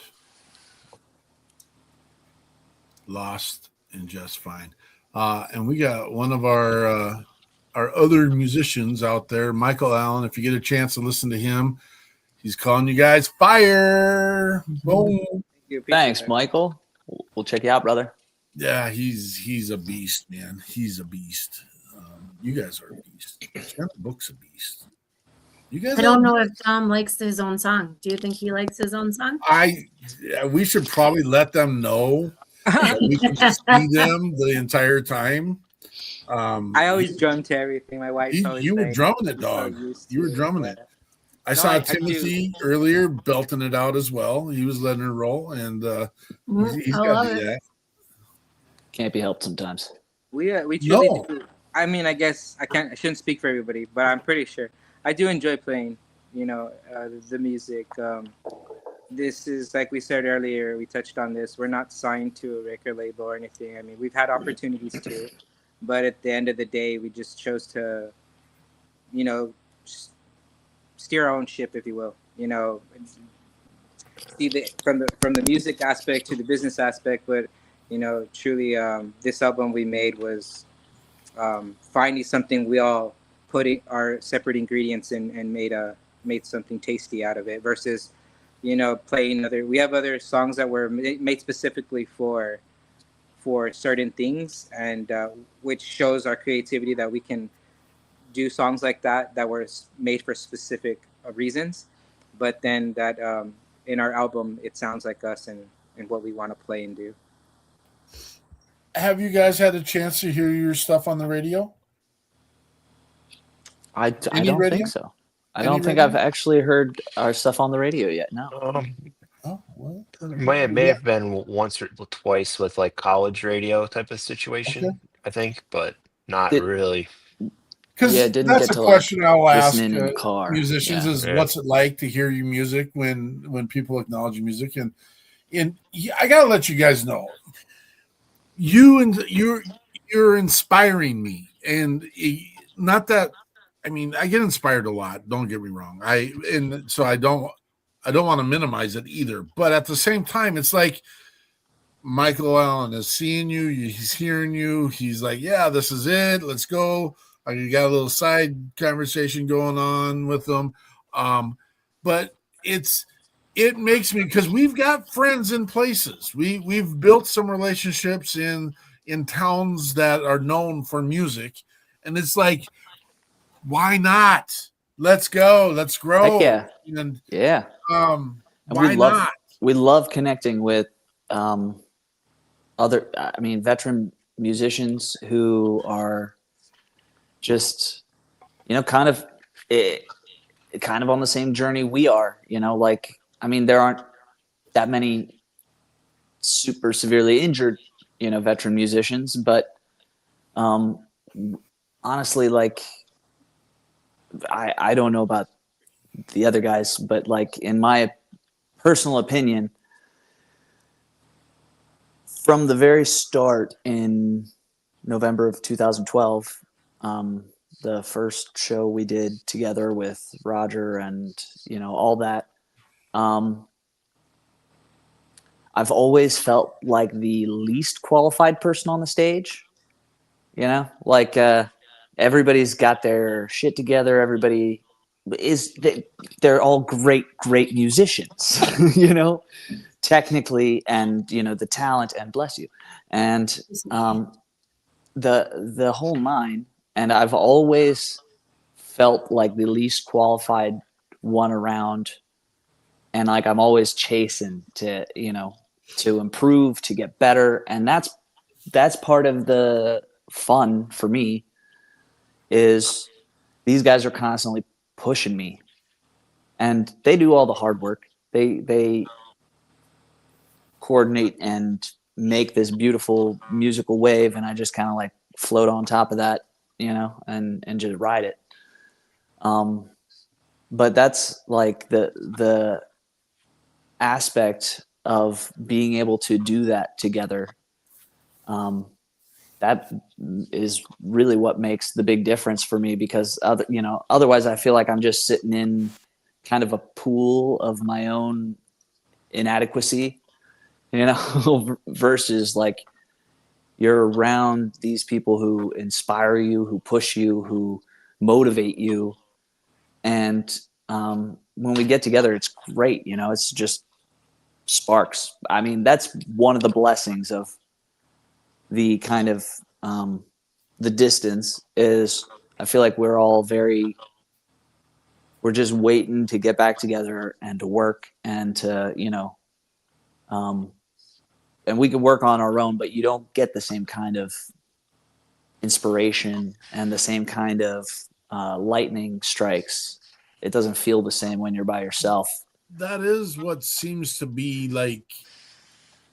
I don't want to say it's a hurdle in your guys' because you guys are doing great things, but yeah, they have that minute to minute, that day to day inspiration as oh yeah, I got that. But I'm sure you guys get to do a lot of video time, FaceTime, and stuff like that, where you're like, hey, check this out, and that is one of the great things. Oh, I was going to say that's one of the great things, but like rehearsing together over any kind of video, it's like, all right, set the metronome, and it's different for everyone.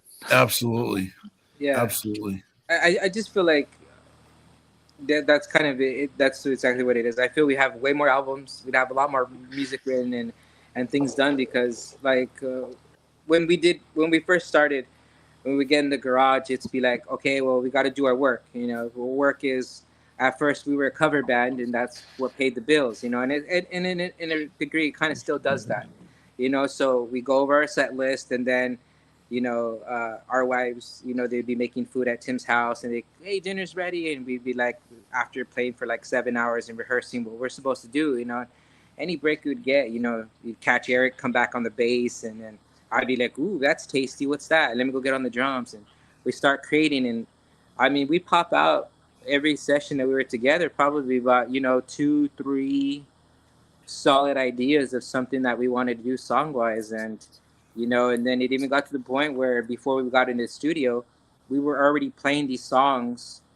for good or for bad against our lawyer's advice or not to be playing these songs without copyrighting them. We were playing them and practicing them on a real live audience and getting their feedback and, arranging the songs better live, and then by the time you go to the studio, boom, you're done, it's set, so I really feel if we were together, that'd be a lot more magic, but, we'll take what we can get. Unfortunately, we live literally. Where do you guys record?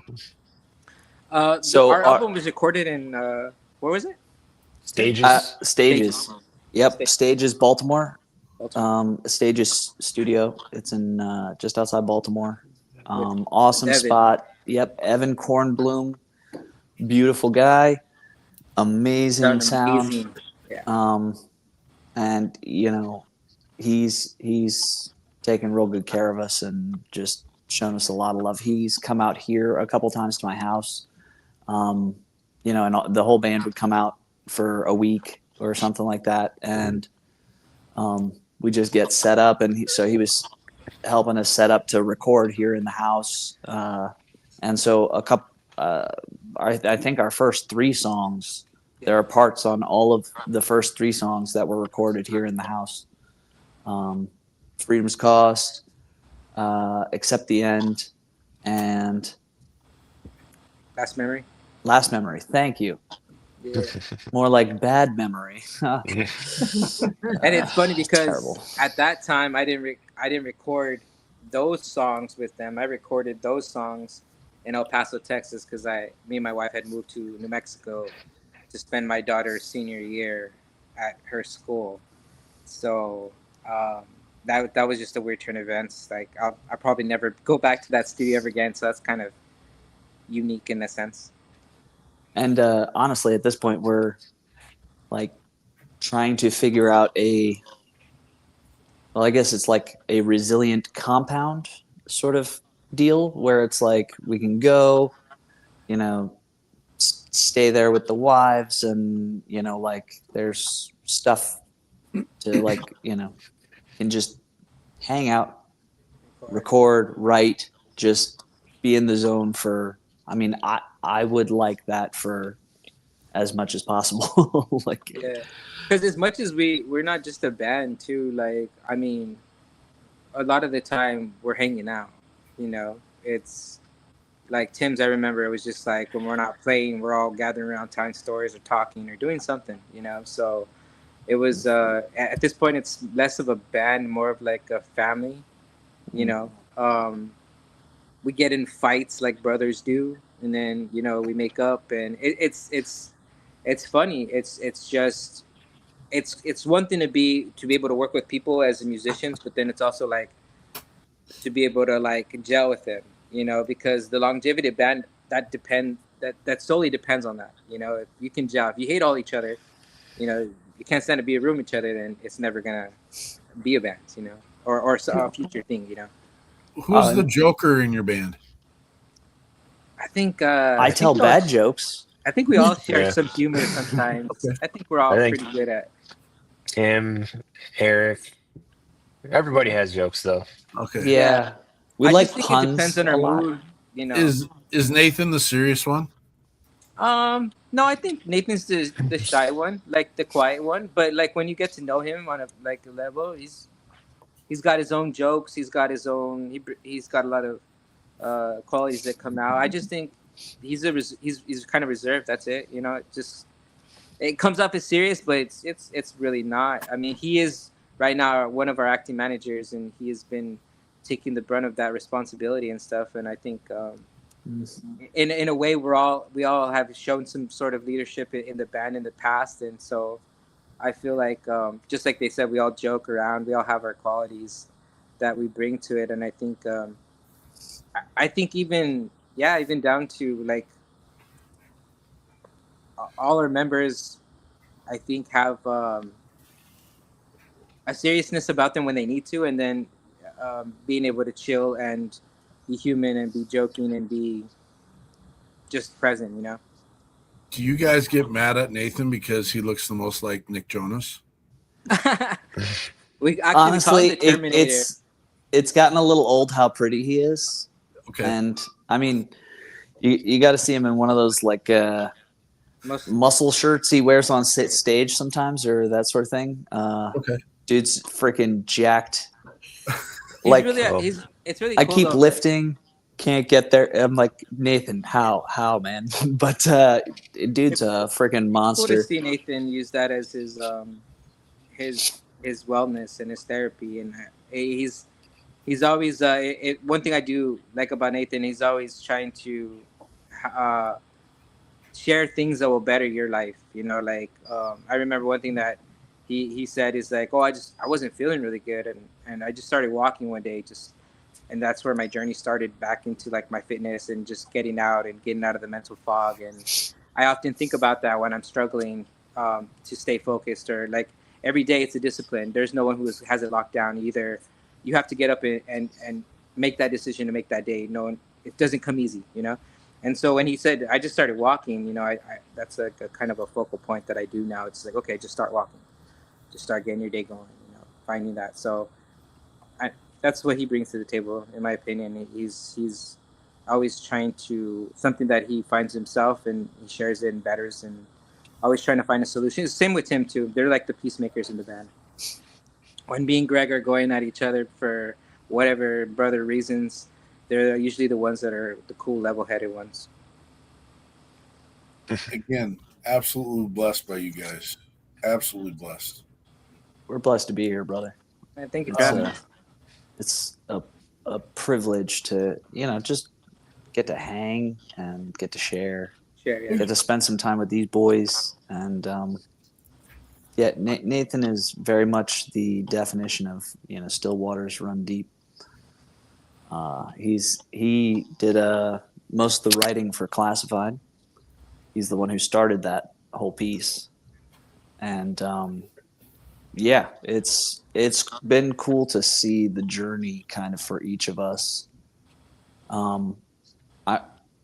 Looking back, like I barely recognize myself at points. And Nathan, connecting with Nathan at Walter Reed, connecting with Dom in New York for those shows, and it really brought out a different side of me, and it really it helped me take that next step, you know. And I mean, when we first started getting together in the early days, half the time we just get together in the music room, and Nate and I, you know, would just be like, hi, how are you? Good. And then it was kind of like, we'd just like sit and listen to music for a while, or gosh, you know, been maybe to jam be a a little fly bit. on the wall back then. It would just been like, it was very quiet. When we looked like we had just been released from some sort of internment camp. You know, we were heads shaved and all emaciated, tiny. We'll have to send you some of the pictures of each of us from the early days. Oh man, yeah. We're just feeding tubes in your nose and all kinds of good stuff. Voices all hoarse from, you know, in, you know, in different cases, a tracheotomy, or the, you know, being intubated for really long because of the comas, or just, you know, these sad little shriveled things. And could barely had the energy to interact. Yeah, you know, it was also, like being humble too in the beginning by people, like, because, you know, I had a bad attitude about my accident, really did. Like, at first I couldn't, I mean, here I was, a bad mother, you know what, serving this country in Afghanistan. Next thing, I'm waking up and I'm in the hospital bed. I can't shave my own face, wipe my own ass, can't do much of anything. I'm feeling pretty sorry for myself. And I remember another, I won't use his name because he doesn't want me to, but a Marine was walking around the Matzi in Walter Reed, and he was walking around kind of funny, like limping. And I was like, what the hell is this dude's problem? And I was in such a bad mood. And finally, my therapist got the chance to like put me in my place. And he was like, oh, that's so-and-so. He's a quad, and he's about to go take his driver's test. I was like, whoa, well, if I had a foot to take out of my mouth, I would certainly, this would be the cue, you know? And so there's just stuff like that humbled me real quick. And just the understanding that I'm blessed with my sight and my hearing and my left arm, which I was naturally left-handed. And so to me, those are blessings. Instead of looking at the negative, what I don't have, I could be burnt, I could be blind, I could be missing all my limbs, you know. So messed up in the head, and made me start thinking the positive side, you know. And obviously I had this tattoo. I was in a bad mood. I tattooed pawn because I felt like the day I got injured, I was telling people I was a point man, and I knew exactly what was going on. I knew something was there, and I had to proceed because that was orders. And so I kind of wrote a Facebook post after all this thing when I was freshly injured. And I said, you know, F the Marine Corps, F all this, you know, because I was mad. I was pissed off. I was angry at the world. And I knew my job, and nobody listened to me, and I felt like a fucking pawn, you know. And some lady wrote a comment under there, and she was like, young man, you have to understand that once you displace your anger, you'll understand that the pawn, when it reaches the other side of the board, it becomes the most powerful piece on the board. And that just, it was another wake call for me. So it's just like, there's so many things that I just simply cannot be negative, can't wallow in self-pity. I can't, especially for the guys who gave their ultimate sacrifice of, you know, their life so that I also can live free. I just can't waste that, you know. Have you guys had a chance, or is there a consideration of putting your stories on paper? I have a few TED Talks out. People have asked me all the time to, I think my wife's in the process of getting some guys to start helping me write down my stories and stuff. But what if I got a guy? That would be awesome. That's part of why I wanted to start journaling. Yeah. Oh yeah, Frank, huh? Yeah, definitely. I'd be more than honored to help or do whatever I can. Yeah. If anybody has a story, it's you guys. We'd love that, brother.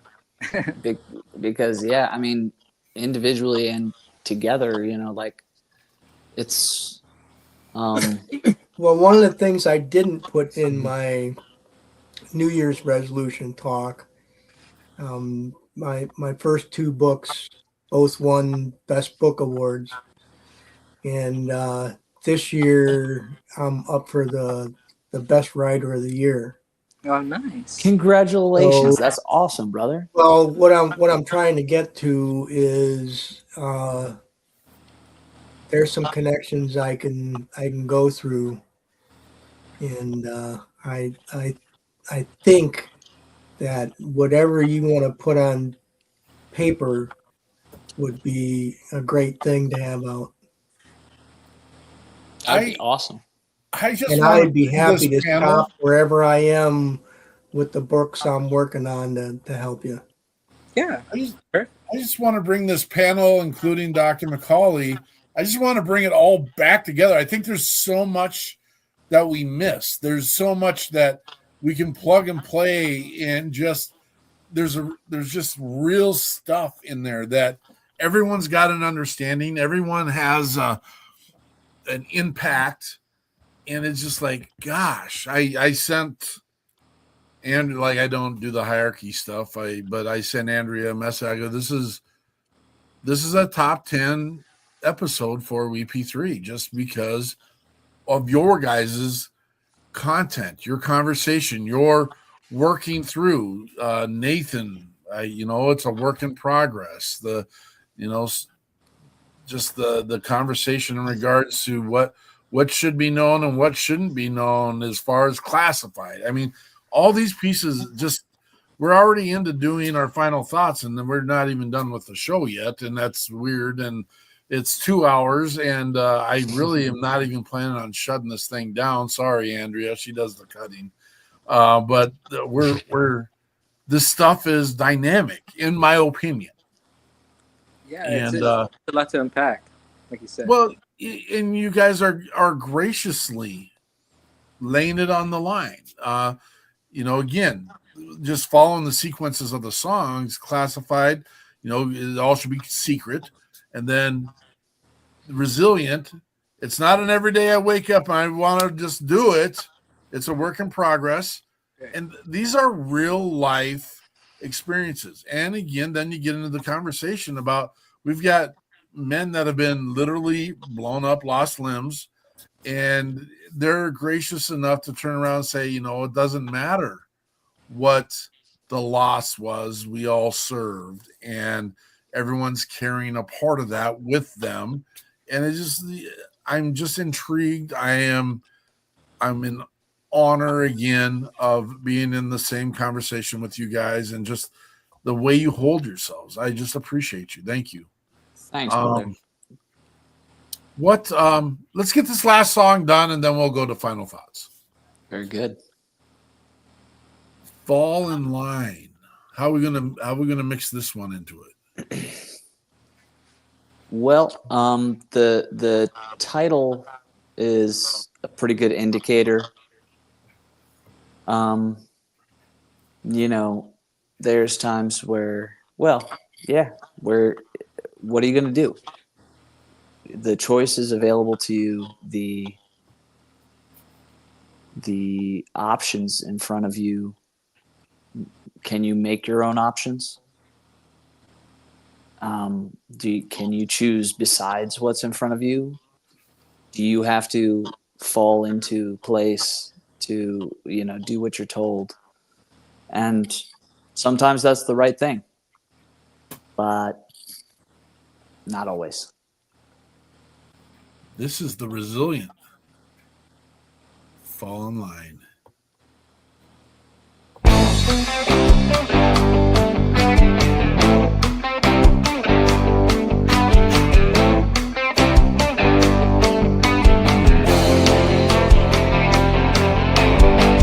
Do I feel this nagging at the corners of my mind, like a clawing and scratching, trying to get into the blinds? Holding them back is taking all of my time. It's taking my time. Where am I going? Where do I come from? What am I feeling, and why am I on the run? With a little knowledge, life loses all its fun. When you find what you need, just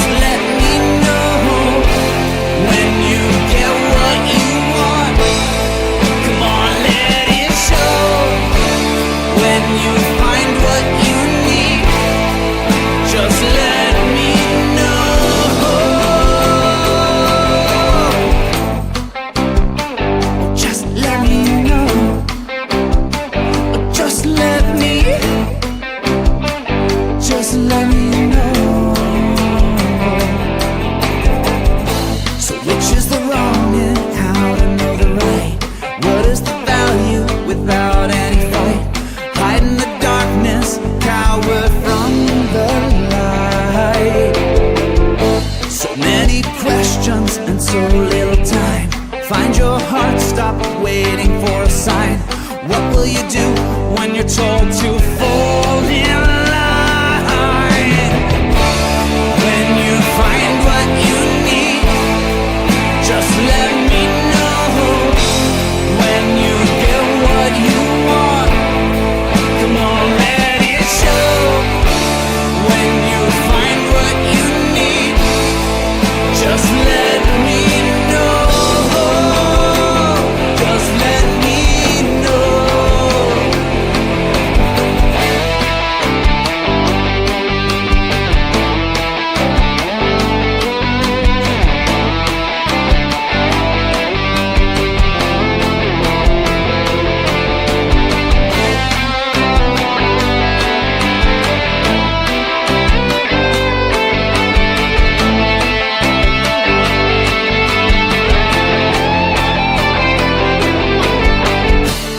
When you find what you need, just let me know.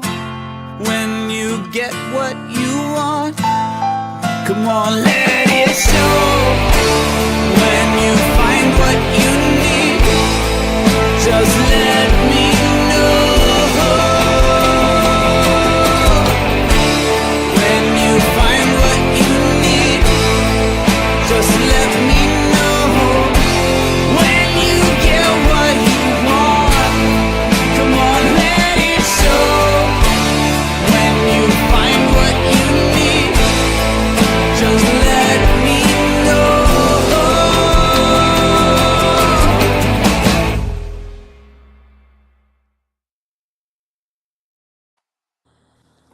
That is Resilient. Fall in line.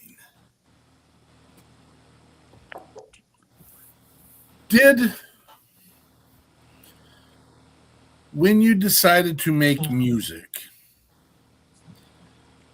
is everything a reflection of your service, or is it a reflection of life?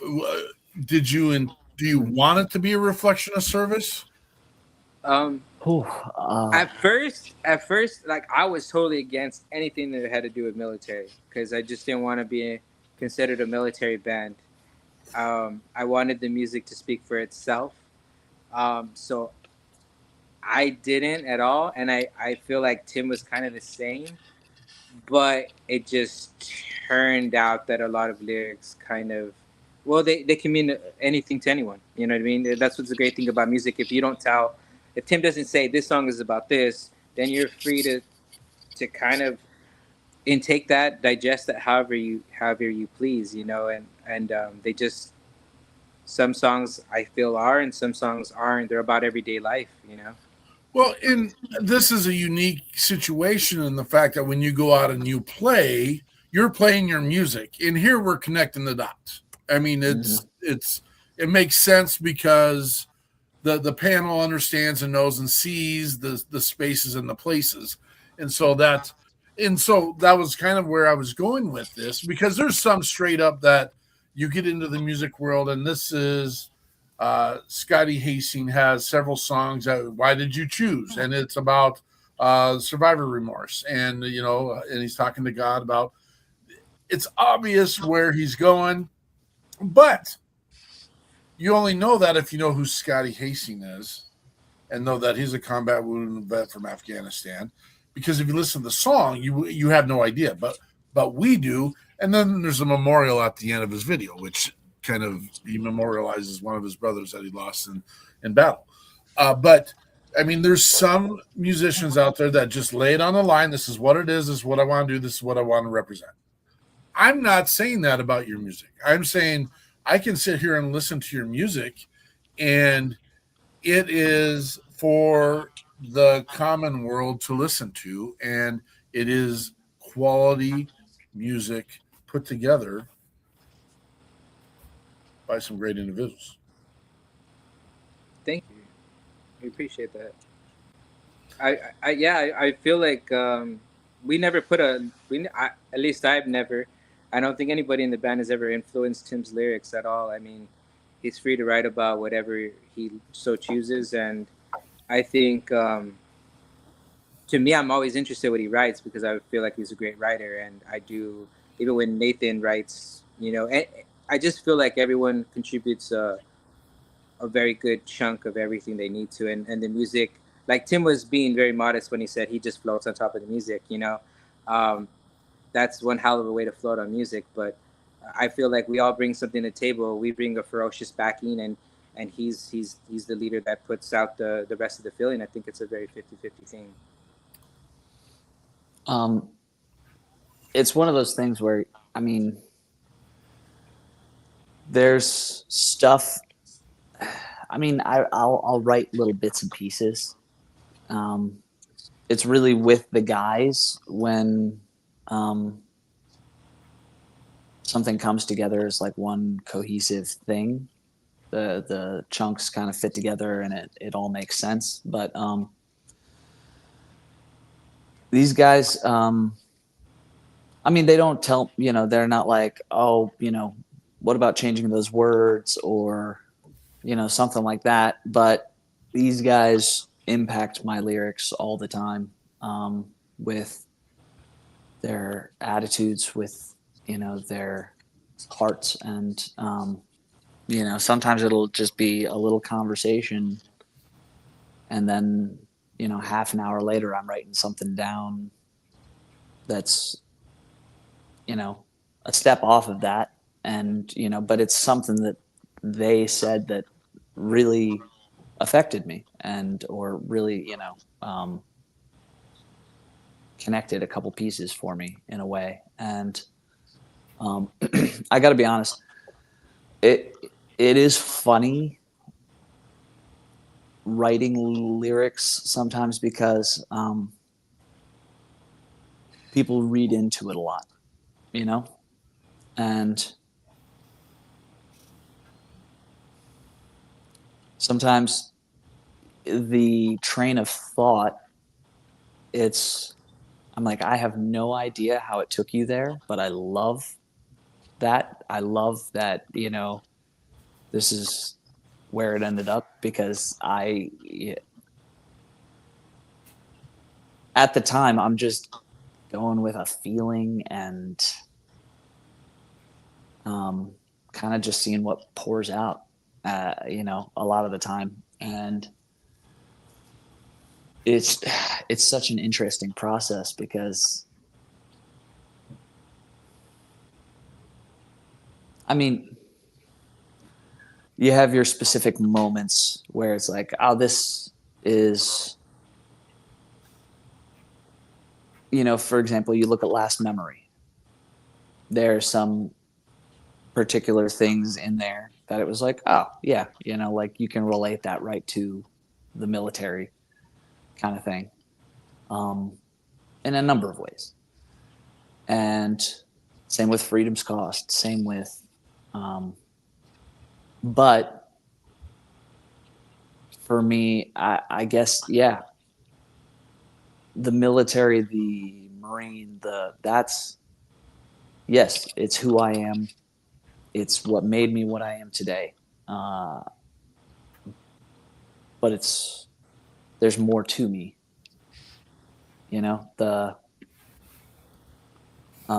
When I was first getting involved with music at Walter Reed, so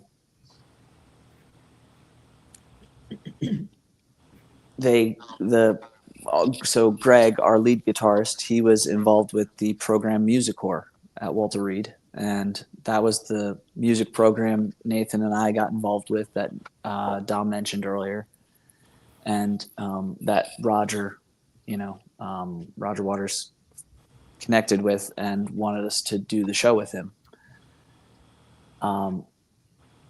But that connection was not instantaneous or easy, or the first couple times they came around, I told them to take a hike because at that point, even just listening, this was in the first few months of my injury, early 2012, and I told I couldn't even listen to music much because it made me feel. And well, at that point, you know, I was, you know, it was like, that's gonna make me break a little bit, you know, feeling too much, too fast, and I'm gonna break, and I don't know what that looks like. And so I was like scared, or just, you know, hesitant to listen to music, to listen to like a full song, to just because you know, something would just come on that connected, clicked, whether it was the music, the words, because that's the beautiful thing about music and songs, and you don't need words necessarily, and you don't need to understand what those words are saying to get the emotion and the feel of the music, and it just takes you somewhere. And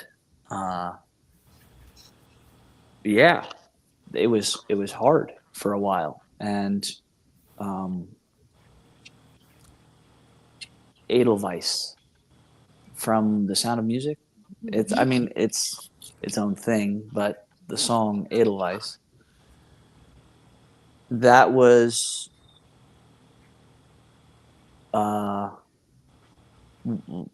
kind of what like pulled me into, you know, I went into the music room where Music Corps was doing their thing, and Arthur, the head of Music Corps, was listening to Edelweiss, or he had it playing in the background or something.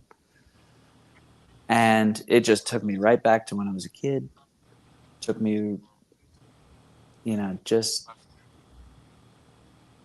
and I was just like, nope, I gotta take a minute. I gotta, like, I can't do this right now.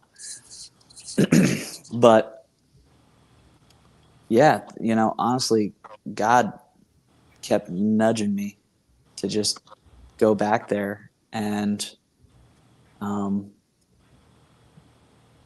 the result is where we are now. You know, the chances of me actually, you know, being willing, Nathan being willing, like coming out of our shells, coming out of our rooms, you know, for months we would just come out and it'd be like, hi. And then we'd sit there next to each other and we'd work on whatever piece of music with Arthur for a couple of hours, and then it'd be like, okay, later. And then you go back to your rooms, and like you didn't talk to each other at all. You just got together, listened to some music, worked on some stuff, and moved on. And it was exactly what we needed at the time. That emotion, that, you know, reconnection, that finding, you know, other people who were in the same place. And yeah, it's one beautiful, so unlikely circumstance after another that has led to us and to the Resilient, and it's just been, I mean, it doesn't get any better, you know, like these guys, they've taken me on one wild ride I did not expect. And honestly, in the early days, I was like, so I'm a guitar player at bass, not, you know, like singing went along with me playing the guitar, you know, because, you know, it's just a secondary. But, you know, in the early days, it was, you know, I like just sing for this thing, and, you know, like we can figure out other vocalists or different stuff for the future, because that wasn't where I was, you know, really comfortable. But yeah, next thing you know, I'm locked in for life, and here we are. And I couldn't be happier. These guys, it's just, we're gonna be getting together here on the 10th. What, Friday? Yeah. Yeah. When's the last time you guys were together? November. Yep. Yeah, solid December we haven't seen each other. Yep, beginning of November. So Well, yeah. that was the 49er gig, right? Yep. So that was right at the beginning of November, and so it's been a couple months now. But we get together on calls, and we've been doing some little writing stuff, and Yeah, we're actually gonna go and hopefully put some good groundwork on 2 songs. So. yeah, in the studio. Gonna be getting in the studio here on the 13th and recording some new stuff. So this is what we save for. This is what we, it's part of the reason we love doing the shows and reaching out, but like working on some new stuff and trying to build it out. That's part of the game, and it's tough, but we're at a point where we can get back in there. We got some great new material, so should be cool. At the studio in Baltimore, or this is going to be in Los Angeles. It's we're trying a new studio out. Yep. Yeah. So going out to the west. Was it? Going out to the West Coast. Yeah. Which is nice for me because then I don't have to travel. Usually it's always me and Greg headed out. And it gives the guys a chance to get somewhat warmer weather here. Get some different culture is what I'm hearing. A little bit. Is your music going to sound different coming from California? I'm totally joking. It already does because I'm a heavy influence. Nah, just playing. It's funny because if anything, I was the one who was really kind of hesitant to record in anywhere else. Usually when I find somebody that like an engineer I like in a studio I like in a home environment, I kind of like tend to not want to get out of that bubble. But I think getting out of that bubble kind of creates new energy and creates new excitement and new adventures. And so that, I guess if there's anything that I want to do in this year is kind of like lean a little bit towards the unknown versus things that are familiar to me.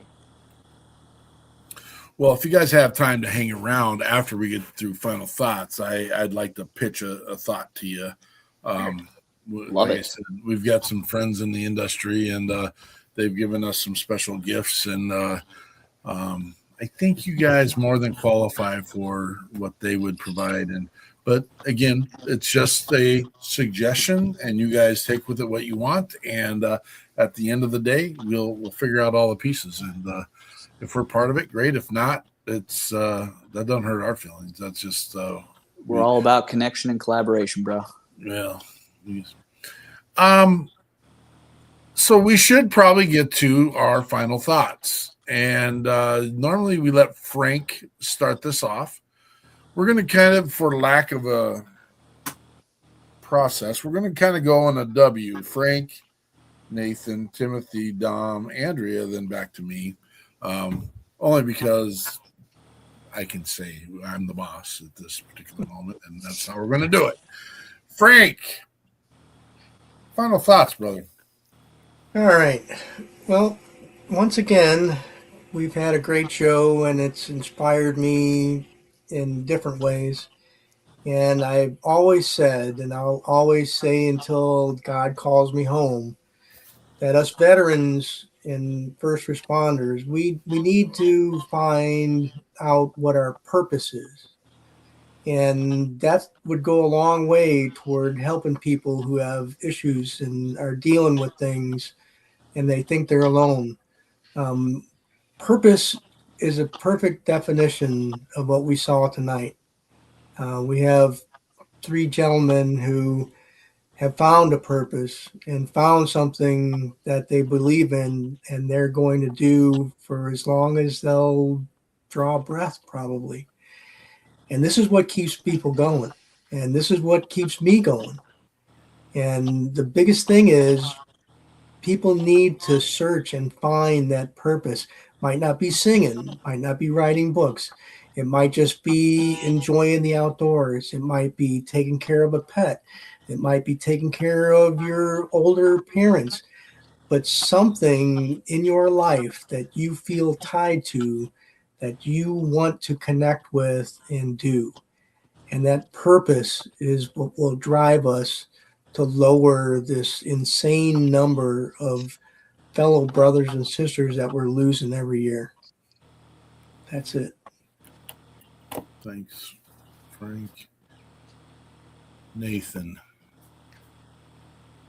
I would just want to bring up, or give acknowledgement to the two members of the band that weren't on the podcast. My brother Eric Kalwicki, he's our bass player, and he's like the glue that holds the band, musically together for sure. He also is like Dom's drum tech, and he does a lot of the fixing, and anything breaks, we go to him. And then Greg Loman, once again, he's a super talented, musician. He's sort of made his living out in LA now, and he's also in one of the top tribute bands for the Red Hot Chili Peppers. They're called the Red Not Chili Peppers. Super talented. And then I would also like to shout out this organization called A Soldier's Journey Home, and they're actually building a house for me and my wife this coming year, or I guess it's now this year, and it's basically a bunch of first responders, mostly firefighters, but also some veterans of the military and the like. They all get together once a year. They've been doing it for like 11 years. I think this is like the 11th build, maybe the 12th. And they build a house in like 2 weeks. And so I'm just really blessed at this moment and thankful for that. And appreciative to you all for having us on. You're a beast, Nathan. Appreciate you. Timothy. Well, first of all, thank you so much for having us. This has been a delight and a privilege, and exactly why we're doing what we're doing. Connecting, and it's what I can really say is the point is hope. There's always hope. And no matter how alone you feel, no matter how solitary at the moment, we are here and we love you. We care. Like we do. We give a crap. And so many people have shown us so much love that it just can't be, you can't pay that sort of thing back, All you can do is continue the example and hope that you reach somebody. And at the end of the day, our goal is just a little hope, a little service. But service never stops, That's part of being human, part of being, it's not about us. It's about those around us, the people you care about, people you don't even know who are going through some of the same crap you're going through. But end of the day, we're here for each other. And finding some way to give, it doesn't have to, just do something, show a little love, try to connect. It makes such a big difference. And it can be so disheartening sometimes. It can be, it can feel like you're just constantly getting smacked, or, that it's about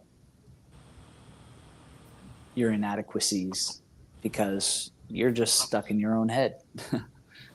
And we all have those days. But end of the day, if you look beyond yourself, suddenly your problems seem a lot smaller. And a little gratitude, it's infectious. It goes so far. Just being grateful,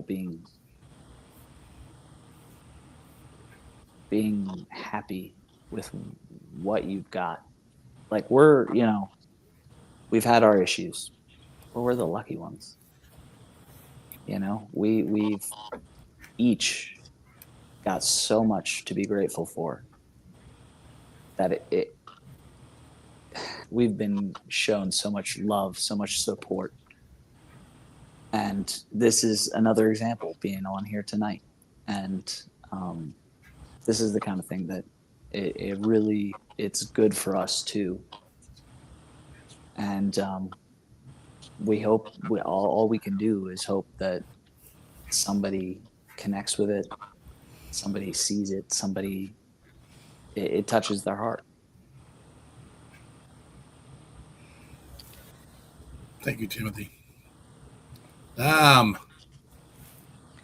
want to say thank you guys for having us. I really appreciate it. Any chance to share a same brainwave, I think it's crazy how 2 hours and 30 minutes isn't enough time to cover all the topics we were talking about and go into the depth that we wanted to. But I hope the people that were listening, got something out of it.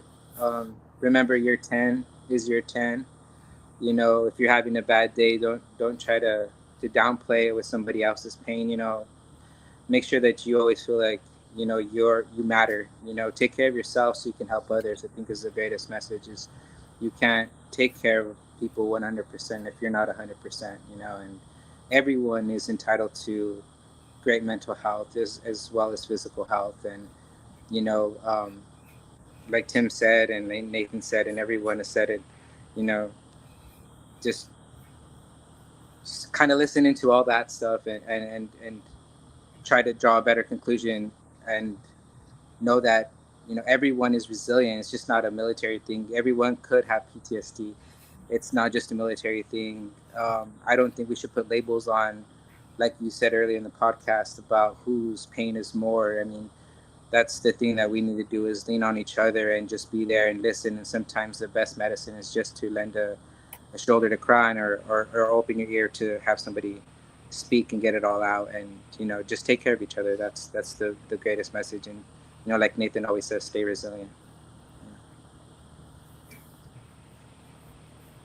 Miss Eichmann. Wow. So I get to follow all of that. Thanks, you guys, for that.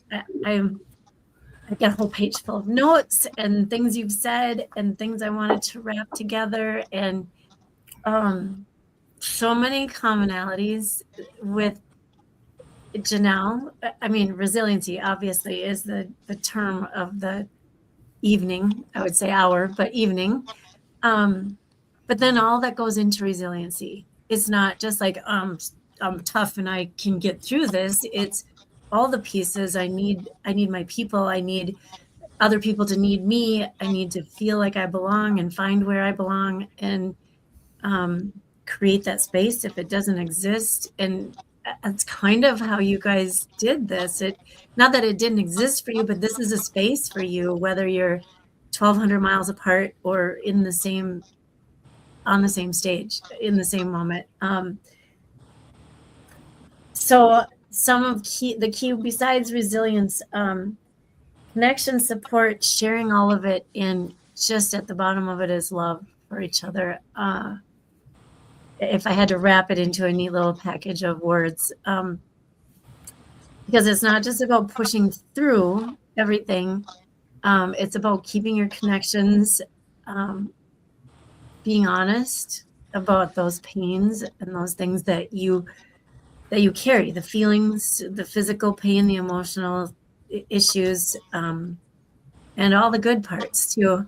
And then Dr. Janelle reminding us that real strength is built in, again, I'm repeating myself because there were so many connections and so many commonalities, but real strength being built in community, and that the healing begins when we stop carrying the weight by ourselves and we let others help us carry it. It's weird that I'm getting a very religious image in my brain at those words. And the music, all of the music just reminds us that owning your pain, owning who you are, owning that your service helped build who you are, but that's not all who you are.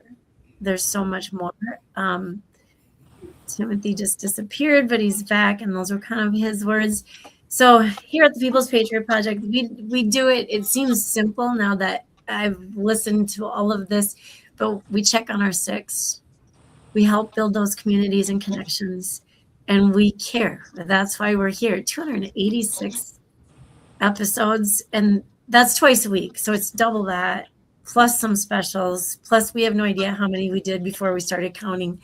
Awesome. And I'm not the military person in the room. I just care. So coming from the outside, that's my piece. And I'm grateful to be included in these conversations and these moments because it helps me be able to understand and be a shoulder, be a rock, be a wall to bounce off. And I can do my job better then and be supportive even better. So thank you.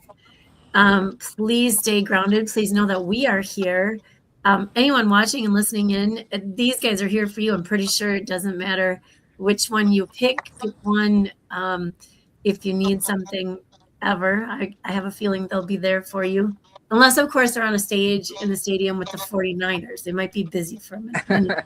Then you can call Frank because his Bears aren't that busy. That's sad because I come from the land of the Vikings where we watched, they were just playing for fun today. So please, okay, you're not alone. I'm going to bring all the way back to the beginning when Shannon stopped in. You are not alone. Stay connected. We're all here for you. Thank you. Thank you. It's all been said, man. We've been blessed tonight by the amazing band, The Resilient. Resilience is the name of our show tonight. Dr. MacAulay was absolutely, I get people have schedules. I'm not throwing her under the bus, but I can't imagine. I mean, we broke a record tonight. It's a record, Andrea. I love the record because I can listen all over again. Yeah. No. There was nothing. So here's a truth. At one point I said to Andrea, we have some back conversations going on. I'm like, it's going over our slot, but I can't stop this. And the thing was, when we started the show, and it was supposed to be a 1-hour show back, and this was years now, we always committed that we would never stop the truth. We would never stop the real message. And that was a case of tonight. We won't do that. We're not going to do that. The world needs to know. Our brothers and sisters need to know. They need to know there's opportunity. They need to know that there's a beacon. And in their worst moments, it is, I mean, we push buttons all day long. We are here. And Timothy made that clear for the band as well. I mean, we can't, it's just the mission goes. There's no destination. There's no finish line. It's constant. We get up. And we need to make sure that there's supports there for those that are doing and those that want to do and those that have done. And that's the reality. Why do we focus on veterans and first responders? Because they're the ones that have provided all the opportunities that we have. And I don't understand why that's not I spent a couple of moments watching football this weekend, and it was in public places. And to listen to the national anthem being publicly played, it is my position to stand and give honor to that flag. I know I'm reaching right here now, and I actually had to stop a conversation with someone from the administrative side of the Minnesota Vikings to say, excuse me, I'm going to honor my flag right now. And he goes, I'm sorry. And I'm like, don't be sorry. I did my thing, came back, went and shake his hand later. So it was nice meeting you. My goal was, I didn't have a goal. My goal is, this is for me. That flag means the most for me. And there are men and women who have lost their lives. They've lost their limbs. They've lost time. They've lost their tears, their blood, all those things. We need to stop and slow down and recognize and acknowledge. And I know that the men on this platform today don't want the recognition or are not asking for the recognition. And I don't think, you don't need to publicly do it, but you need to understand, educate yourself, and be aware of why you get to drink what coffee you drink in the day, what music you listen to, what side of the aisle you want to stand on. It was bought and paid for. It did not come free. We have been absolutely blessed. We'll be here tomorrow at 16:30 for the VP3 Weekly Debrief. We'll be back here next Sunday at 1800 Central Standard Time with William Pearson, Team USA bobsled athlete. He's probably going to be real happy to hear that part. You're part of a bobsled, buddy. No, not true. We'll blame it on Frank for that one. Thank you, gentlemen, for being on here tonight. Thank you, Dr. MacAulay, who's not with us right now. Thank you, WP3 team, for the things you've done. Happy freaking New Year. Make sure the version of you tomorrow is better than the version of you today. Check your 6, Patriot Pride, and we'll see you when the smoke clears. Stay resilient. Stay resilient.